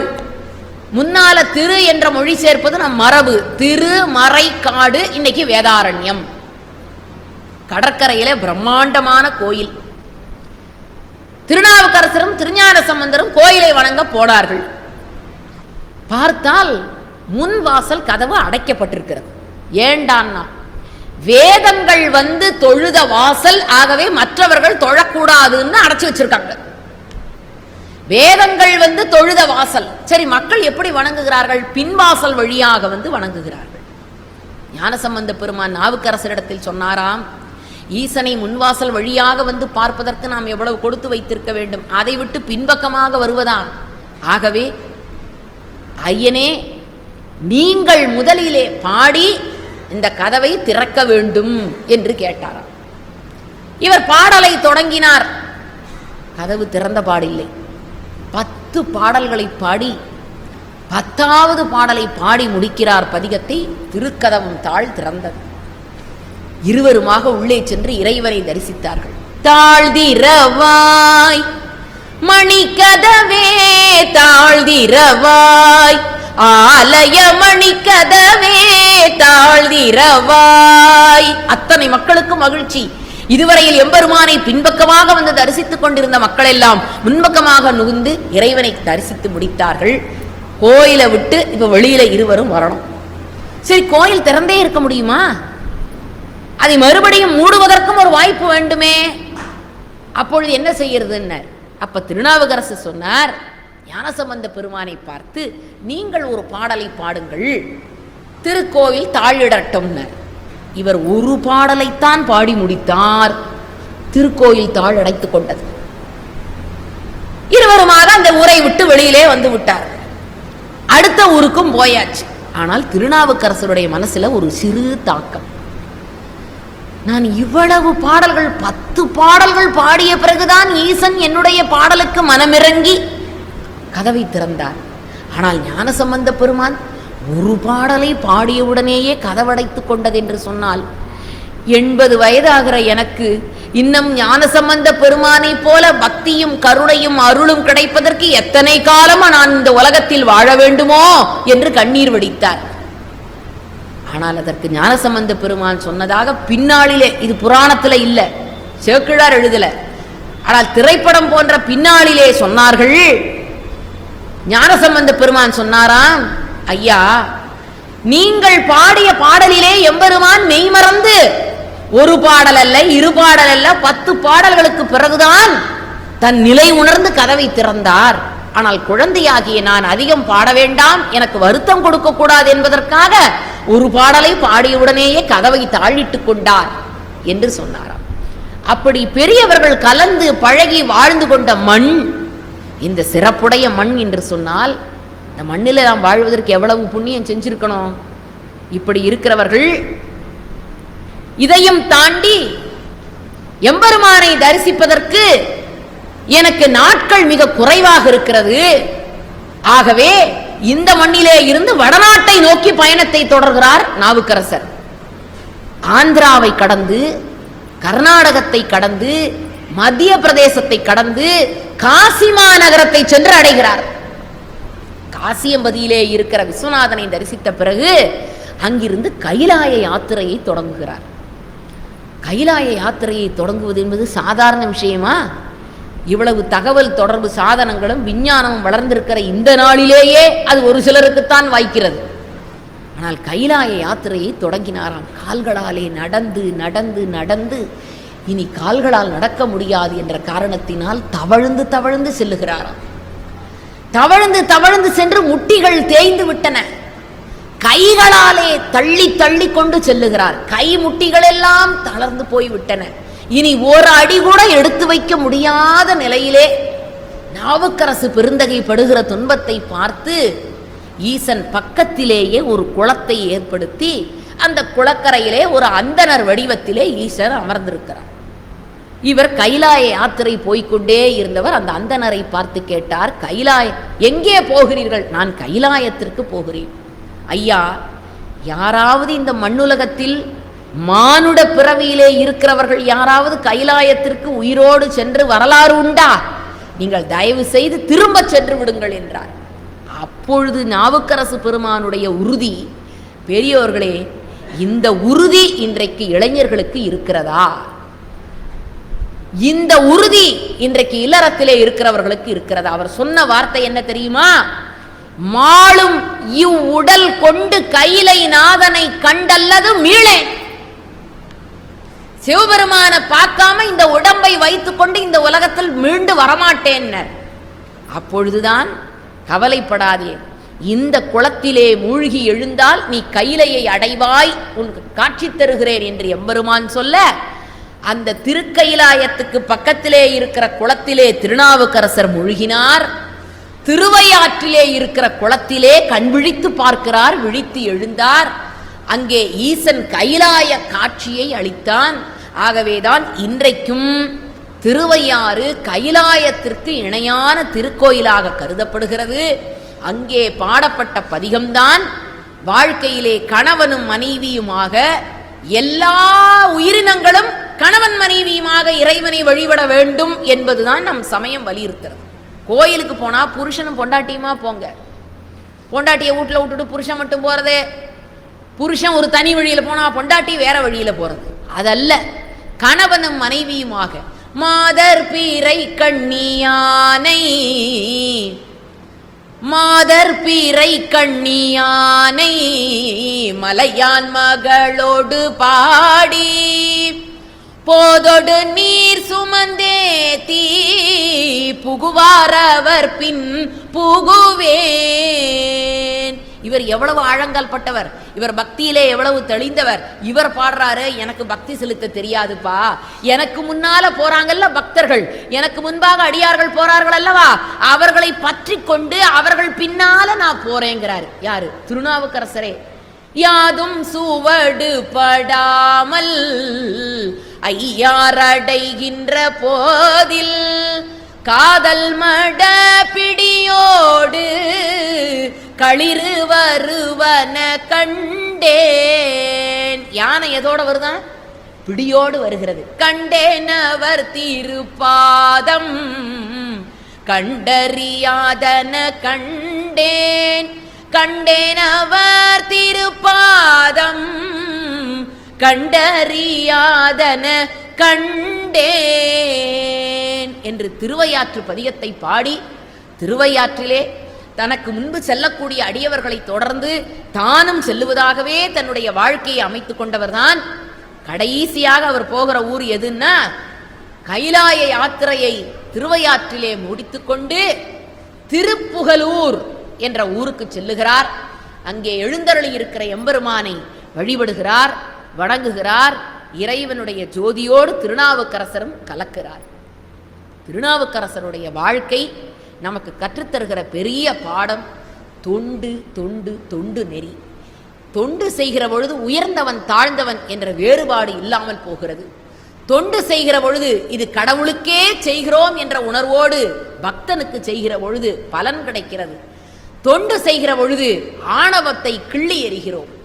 உள்ளமாகிய வயலில் ஆணவம் என்ற காட்டை அழித்து, அகங்காரம் என்ற கல்லை பிளந்து, மௌனம் என்ற வித்தை விதைத்து, அன்பு என்ற நீரை பாய்ச்சி, ஞானம் என்ற பயிரை வளர்த்து, அதை தின்ன வருகின்ற காமம், குரோதம், மதம், ஆச்சரியம் என்ற பறவைகளை இறைவனுடைய திருநாமங்கள் என்னும் கற்களை விட்டெறிந்தால் விளையக்கூடிய கனியைத்தான் பக்தி என்று நம்முடைய முன்னோர்கள் சொல்லி இருக்கிறார்கள். அப்படிப்பட்ட பக்தி பயிரை காலந்தோறும் வளர்த்து கொண்டு வந்தார்கள். நடமாடும் தெய்வமாக இருக்கக்கூடிய மனிதர்களை முன்னிலைப்படுத்தினார்கள்.